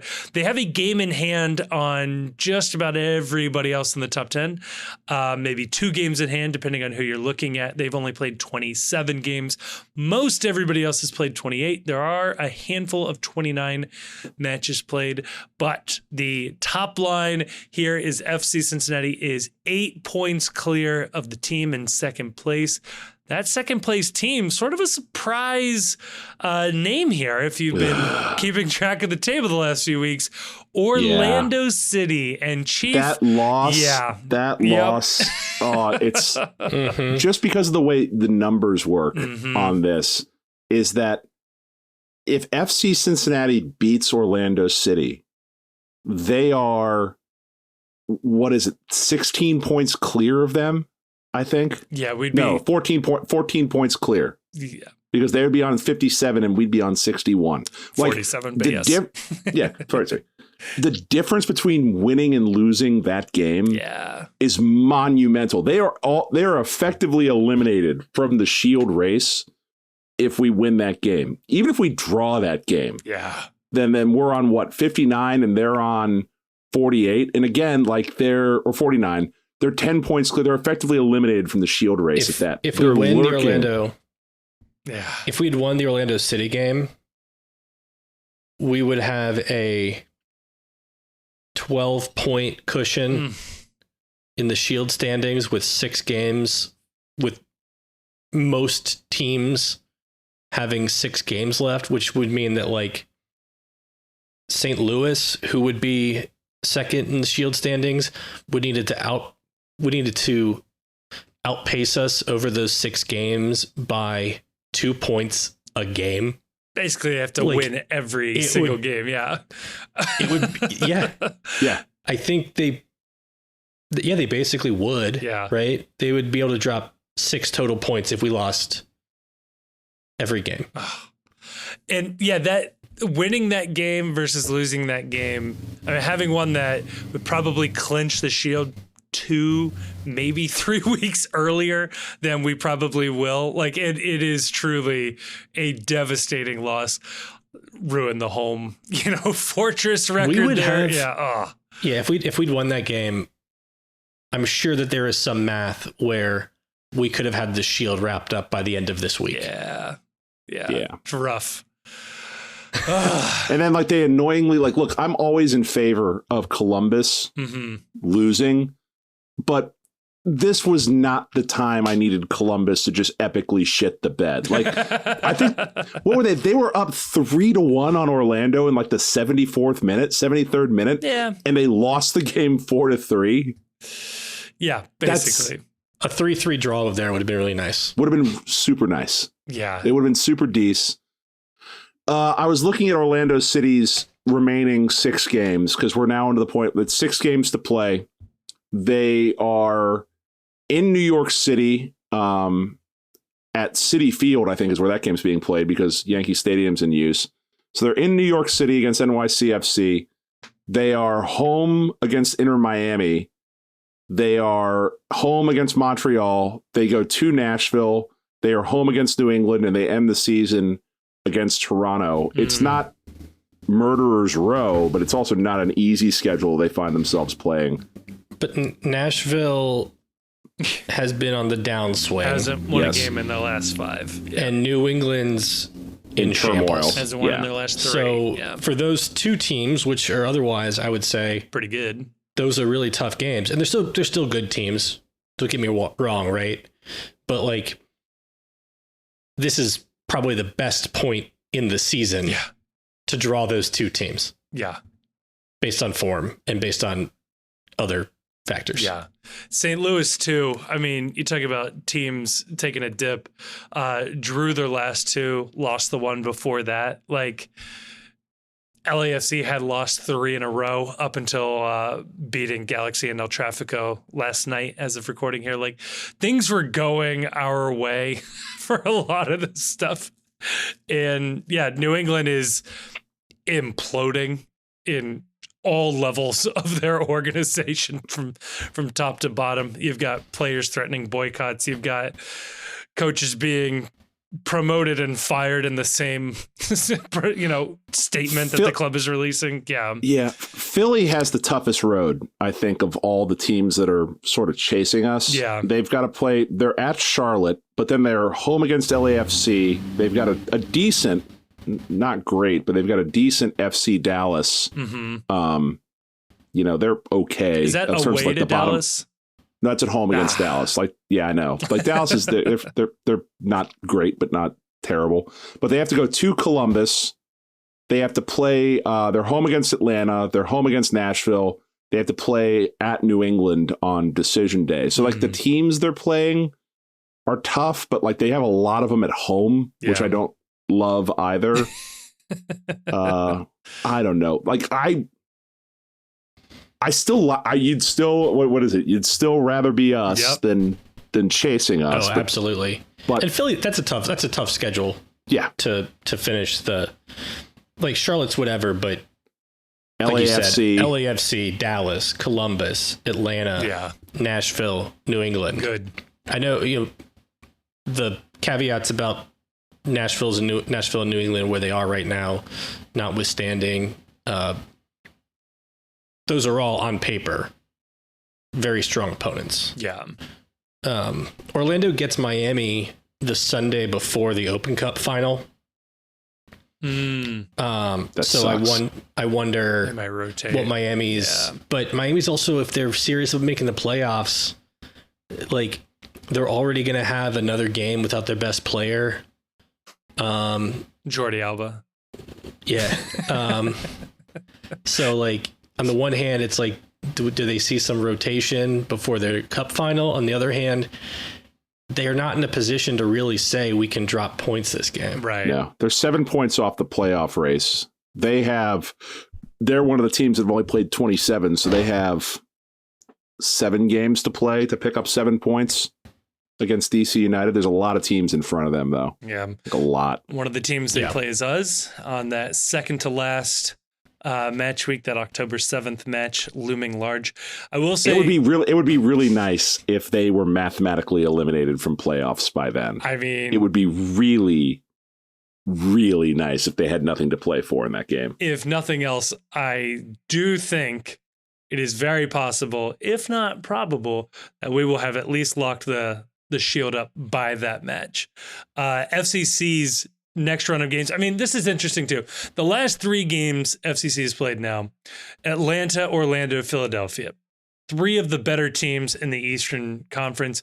We run this stretch with a win, a draw, and a loss. Overall aggregate score 4-4. Not bad. Not bad, all things considered. 2 of those are on the road. 2 on the road. So the one lost though at home, unfortunately, which is a little frustrating. I will say we are rewarded with this schedule coming up. We have Montreal this Wednesday, and then Charlotte, Toronto, New York Red Bulls before going to Miami October 7th. Montreal, Charlotte, Toronto, New York. Hard to find a easier run of games before the end of the season. The problem is they go to Canada twice in that stretch. So they're in Montreal, they're in Toronto. Grass fields. But you get the Red Bulls. You get the Red Bulls in Charlotte at home. Charlotte will be good too. They are still very much alive in the playoff hunt. I will look forward to the big brain takes that we want to lose to Charlotte because that will help keep Miami out of the playoffs. That could be a good one. Montreal is still very much alive in the playoff race as well, but just in general, I don't think these teams, Toronto in particular, are not very good. So if we're realistically next 3 games, let's talk about this in halves in 3 and 3. Okay, I like Montreal, that. Charlotte, and Toronto. You win all 3 of those games, and it's pretty much done and dusted. The best team that could be next to us is set. The worst we could possibly be winning all 3 of those games. 7 points clear with 3 to play, where you're talking about you basically have to lose all 3 of those games to fuck your shield up. 67 points would be enough to have won the Supporters Shield, I think, every year in MLS history, but like 2. That's pretty good. So Orlando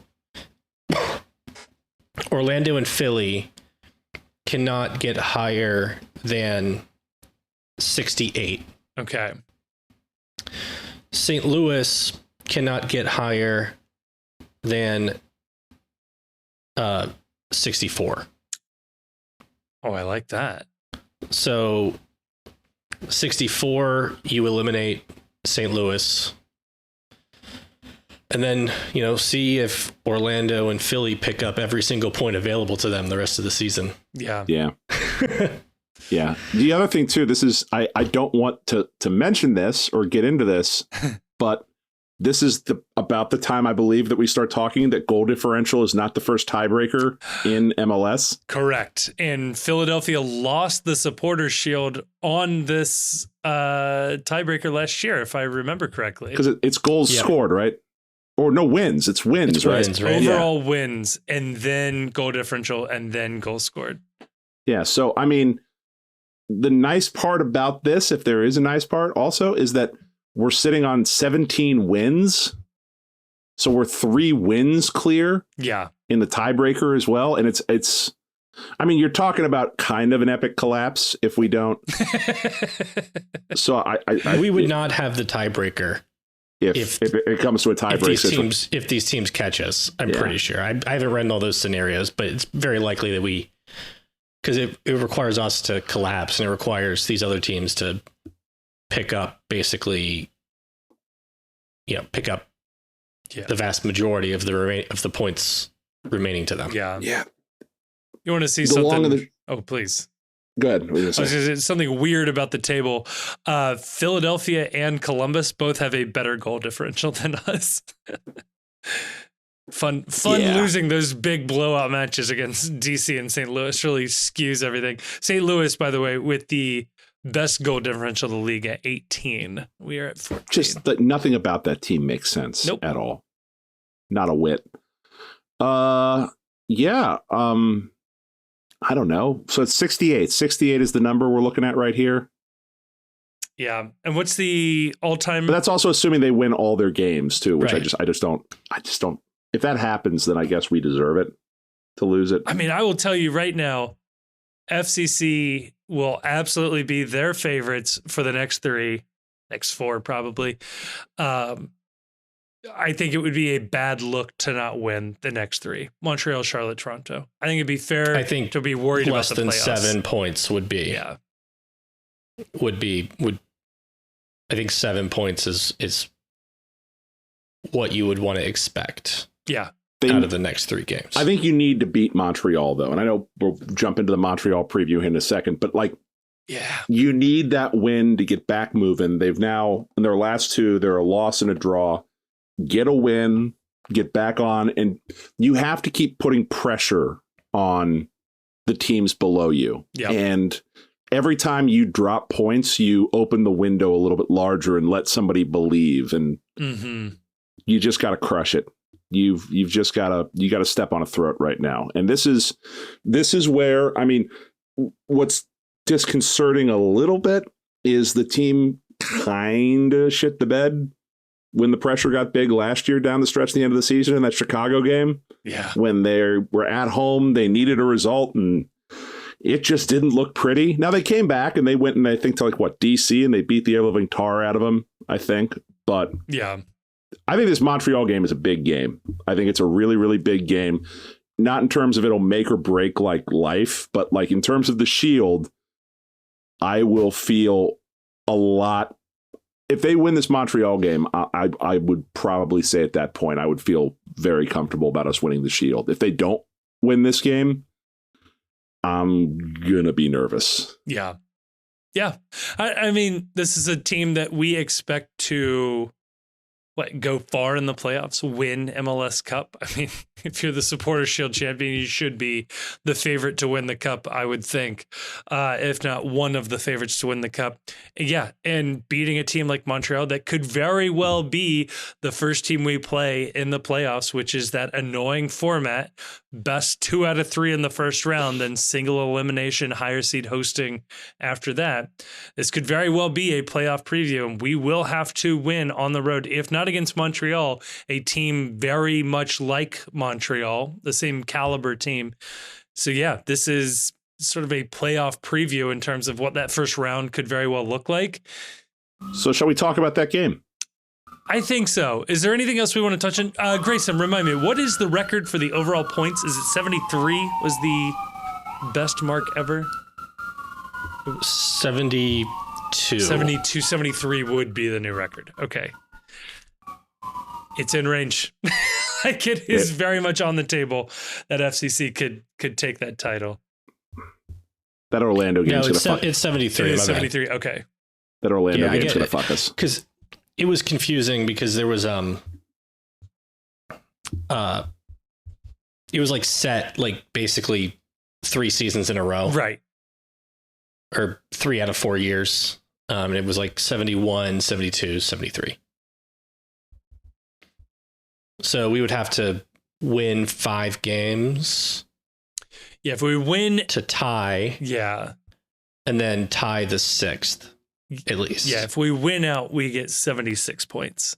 So it's going to be tough to smash that. I think you're right, Chief. I think the Montreal game sent that out the window, but that's okay. Mm-hmm. I think we're still sitting pretty to beat the most points that Columbus Crew has ever had in a season. Which is? I think 64? it's like 63. Okay, yeah. But I'll have that answer in a second. Well, how about this? I agree, Chief. Let's get over to part 3. Let's preview this Montreal game. And in that meantime, I will let Grayson dig up that stat. So let's preview this match.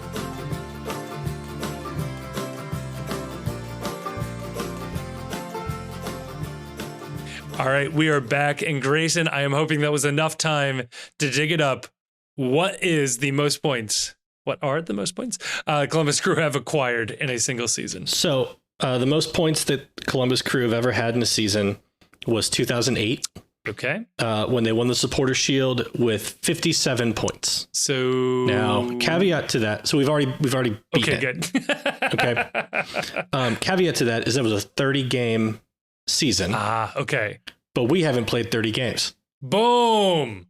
So nice. We've already had a 28-game season that's better than any season the Columbus Crew have ever had. Wow. The most for those curious, the most the Crew have ever had in a 34-game season was 2017 when they had 54 points. Boom. Oh, you love that. This is phenomenal. Grayson, this is great news. This is great news for segment 3 right here. We're rewarding listeners that stick out late into the show. Grayson, I will ask you this as well, because you had brought this up previously, and I'm curious how close we are. How many years did it take for the Columbus Crew to win their first piece of hardware? So I think it was their 7th season. They won the U.S. Open Cup. Okay. And we are in season 5 in MLS? Yep. So Columbus Crew won U.S. Open Cup, their 7th season, and we are in season 5. Wow. It's hard to think we've been in MLS for 5 seasons. Faster to a trophy if we get the Shield. I love this. I love that. So remember, folks, our talking points when and if it happens, right? Better season the Columbus Crew has ever had. Yes. That's already wrapped up. Done. 2, faster to a trophy and especially that's especially more impressive because MLS is a real league now. Yes. They're not playing whatever it was, the Dallas Burns 7 times. When the Crew started, there were 6 teams in the league, and they were all owned by Paul Hanschultz. Lamar Hunt. Right. Oh my God. And it would be like, Carlos Zambrano running around with a bunch of kids making $15,000 a year. Right. Not Carlos Zambrano, Carlos Valderrama. Yeah. Carlos Zambrano, I was about to say, what, the former Cubs pitcher that was a psychopath? Carlos Valderrama. Yeah. I would pay to watch Carlos Zambrano play soccer, though. I think that would be incredible. That would be incredible. Oh, God. Well, Cincinnati, I mean, we can get excited about this one. I think this is a fun fact about this game. Playing at Montreal this Wednesday. This marks our second to last Wednesday game of the season. You hate to see the midweek games go away, but we will only have one more for the remainder of this season. I like going back to this too. Never change Montreal, Cincinnati. These are typically the most wild games in MLS, especially for FCC. Ever since the league restarted after the pandemic, we've only had one goalless draw between the two teams, but the games have previously gone FC Cincinnati winning 2-1, Montreal winning 5-4. I'm going to skip the draw. Montreal winning 4-3. Montreal winning 4-3, and then FCC winning 3-0. Whatever the over under is on total goals for this game, safe bet to go over with these teams. This is usually a goal full experience. I don't know. We will have Lucho. We will not have Yerson Mosquera, but that does mean we will have Ian Murphy in all likelihood stepping up. Montreal is missing one player. I was trying to dig this story up and I can't find it. I'm not going to... Matko Miljevic, yeah, who we mentioned on the last episode. Kevin, you may have not gotten to that point in the episode, but I got 48 minutes into the last episode. It did not come up. He is out of the team. Okay. I believe that I saw that news today. Yeah. He's got plenty of time to work on his rec league, I guess. His contract has been canceled again. While he was unsatisfied with not getting a lot of playing time, he joined a Quebecois men's amateur league and was under a alias and was kicked out of that league permanently for punching another player in the face. So good. And again, apologies if you already went into this. I believe he left his team in Argentina for similar reasons. It was some version of violent conduct or playing for an unsanctioned team that had him leave his prior team before Montreal as well. So yeah, he's kind of a U.S. men's national team fandom legend. Oh, because he's a U.S. Argentinian dual national. Oh, and he was like a teenager playing professionally in Argentina. Right. And it was like nobody knows anything about this guy except that he's eligible. Got American. Yeah. He's American eligible, and he's playing professionally in Argentina as a teenager. Bring him in. So it was so then when he went over to Montreal, I think there was a lot of interest, and I don't remember the exact circumstances in Argentina, but I do remember it was not a very friendly ending. Yeah, I think the team was happy to see him go, and it's about as specific as I can get, which is never a good sign when the team is happy to see a player leave. Yeah, we will have Lucho back for this game. Ideally, Lucho, Boupendza, Vasquez starting in this one. Other than that, I mean, what else is there to say? Montreal is in a playoff position for the time being. They would be playing in the play-in game should the playoffs start now against DC United. They've been a mixed bag since the league restarted after Leagues Cup. They beat Toronto on the road. They beat New England at home, but then they lost to NYC FC on the road, lost to Columbus at home, and just had a home draw against Chicago. Chicago's not good. Yeah. So I mean, they have the capability of beating a team at home. They play decently at home, but this is a team that FC Cincinnati on paper, even missing Yerson Mosquera in this game on a card suspension. This is a team FC Cincinnati should beat, and this is a team FC Cincinnati should expect to beat in a playoff format. Yep. They should beat them in a play, and with everything to play for that they have on the Supporters Shield. This is a team that on talent, on paper, and based on results that they should go and they should expect to get 3 points on. And that's weird for me as an FC Cincinnati fan to say that like, yes, categorically, it would be a disappointment not to go on the road and get these 3 points. Yeah. Yeah. Like we said in the last segment, this is a preview of what this first round of the playoffs will probably look like. If it's not Miami, it'll be a team like Montreal. And yeah, the expectation is you got to go on the road and win these, get out of that first round. That weird. I feel like Romel Kyoto always gives us trouble for whatever reason. Yep. It's just I agree with everything Chief said. It's just Montreal is a team that I'm always going to worry about that game. Same. No matter what their form is or where they are in the standings. Yeah. I will note this, though, and I'm the pessimist on the podcast. I'm the sky is falling guy on the podcast. I embrace my role. More people need to hear things are going wrong in their life. I think too many people live with rose-colored contacts and attached permanently. We spent the entire last segment talking about standings, table watching, where we need to go. I want to put this out there into the ether as a relax. So FC Cincinnati has 6 games remaining. They play on the road for 1, 2, 3 of those. They play home for 3 of those. If you follow the standard MLS mantra of draw your road games, win your home games, drawing your road games, including this Montreal game, and winning your home games gives FC Cincinnati 70 points. That's a mathematical supporter's shield. It may come down to the wire if you do it that way, but at the end of the day, you're winning supporter's shield, drawing your road games and winning your home games.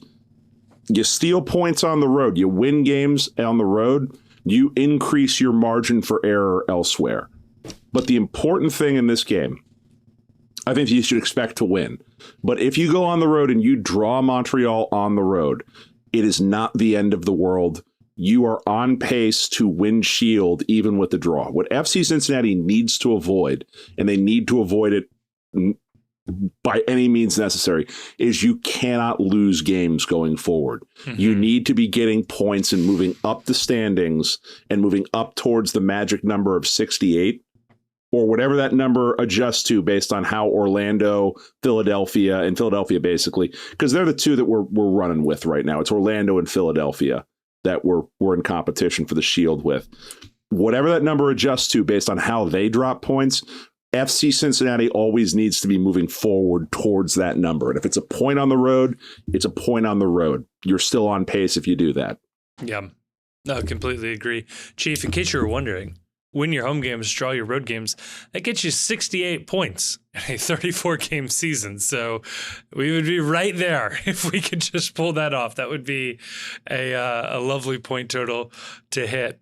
I don't normally do this, but I'll give you one, a player to keep an eye on. Number 10, Bryce Duke for Montreal. I only bring this up because he is the guy that Montreal gave Miami all of their gam for. And so you can judge with your own eyes whether or not he was worth turning Miami into a superstar team for his services. I think there's an argument that he's the most expensive internal MLS transfer of all time. And because he was like cost the league its soul. It was like 1.3 million in GAM plus 13 pieces of silver, who's a Canadian national team center back whose transfer market value, I'm sure, is 2 million in the 7 figures. Yeah. And he came off. He's a player who I believe was transferred to Miami for in the neighborhood of 100,000 or 150,000 GAM. Yeah, one season before. Quite the glow up. This, somebody who's more let's say more conspiracy minded than I am might suggest that this is essentially money laundering $1.3 million in GAM and a good defender to Miami to make up for the penalty that some of the restrictions they were under in bringing players in. And when you say someone more when you say something more conspiracy minded than you might say that, it's me. Right. I'm saying that. I will say I'm the one saying that. I will say that. I do like the idea of laundering something that is not actually money. Like MLS does need to play by their own stupid theater rules where but you need to give Paul Tenorio something that he can tweet. Right. In defense of the player acquisitions. You can't just rest on, we don't tell you how much GAM teams get. Yeah, trust me, bro. And we did really penalize Miami, all that GAM. There has to be something that folks interested in defending the transfer window can point to. Right. To say the answer can't be a wizard did it. Right. Yeah. Brace to, because you just need to give people. It's like one of those things where you just give people something to paper it over a little bit, right? That like you can point to, like, oh yeah, buy them down, just bought them down. It's like, yeah, but as long as there's something to say, right? Yeah.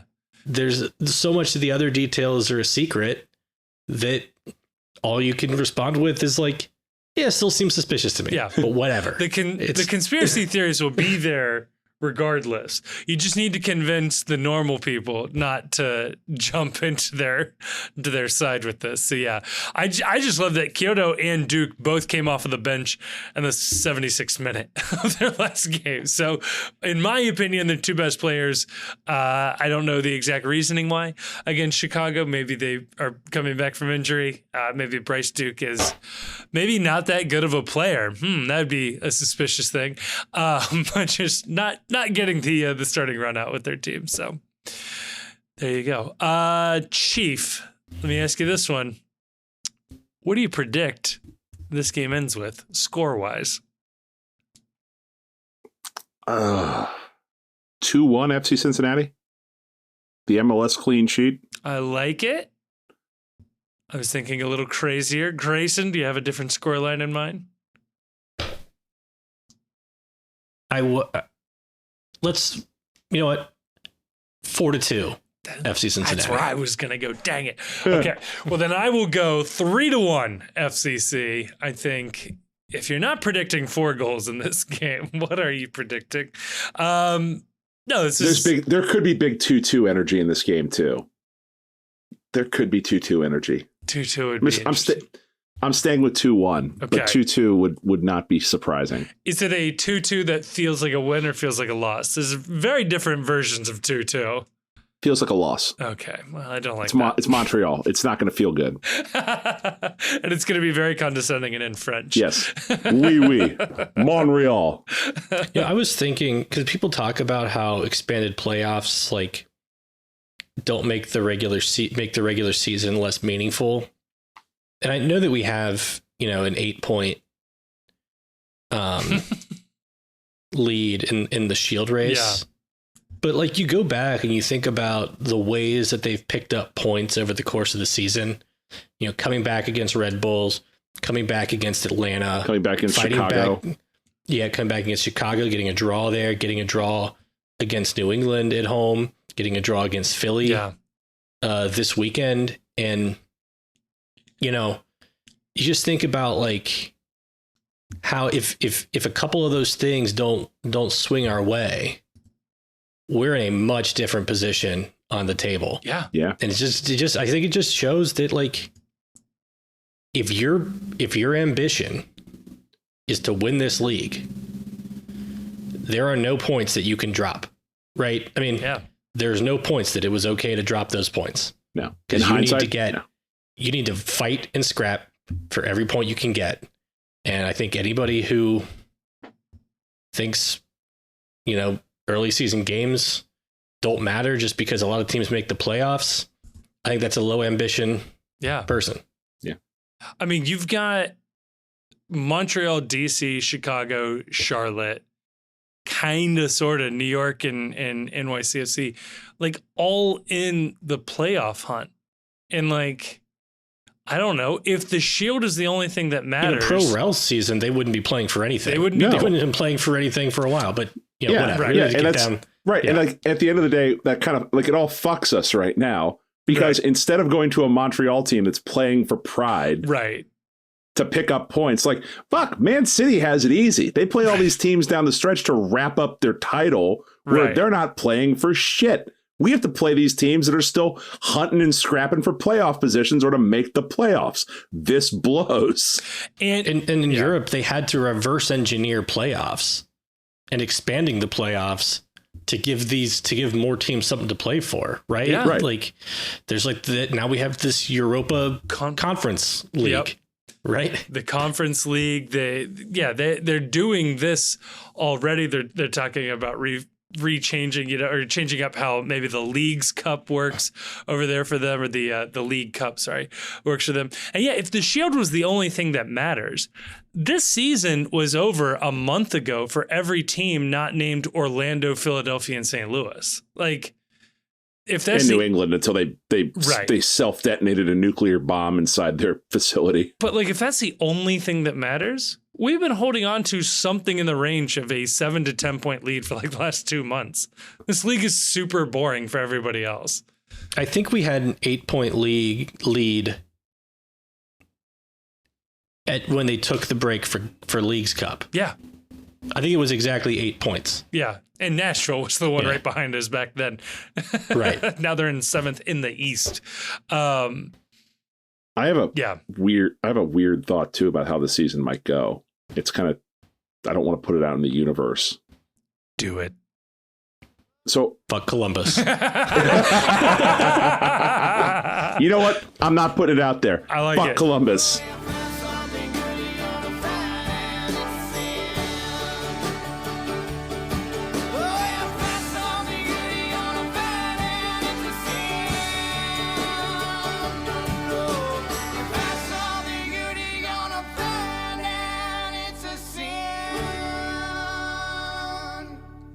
Thank you so much for listening to this episode of the Cincy Postcast, which is a production of The Post Cincy. You can check us out at thepostcincy.com for all of our written content, as well as links to our social media. You can follow us on Twitter, and as well, you can join us on our Discord server. You can find links to that server both in this episode description as well as on our website. That is where most of our conversations are going on. We have a lovely community there talking about FC Cincinnati, MLS, anything and everything else and everything in between. We also want to give a huge thanks to Jim Trace and the Makers for providing all of the music you've heard throughout this episode. They're an amazing local Cincinnati band. Again, more information about them is in the description of this episode. And if you enjoyed what you listened to, and you've made it to the end, so I'm going to assume you liked it, or you just can't reach your stop button, please like us, review us, subscribe to us wherever you are getting your podcasts. That is going to be really, really helpful. But more importantly, share this with a friend. A personal recommendation helps spread a podcast so much further. So please share this if you know somebody in your life who's an FC Cincinnati fan, an MLS fan, somebody that you think would enjoy this. Pass it on over. Thank you so much again for listening. It blows me away that people continue to listen to us. And thank you so much again.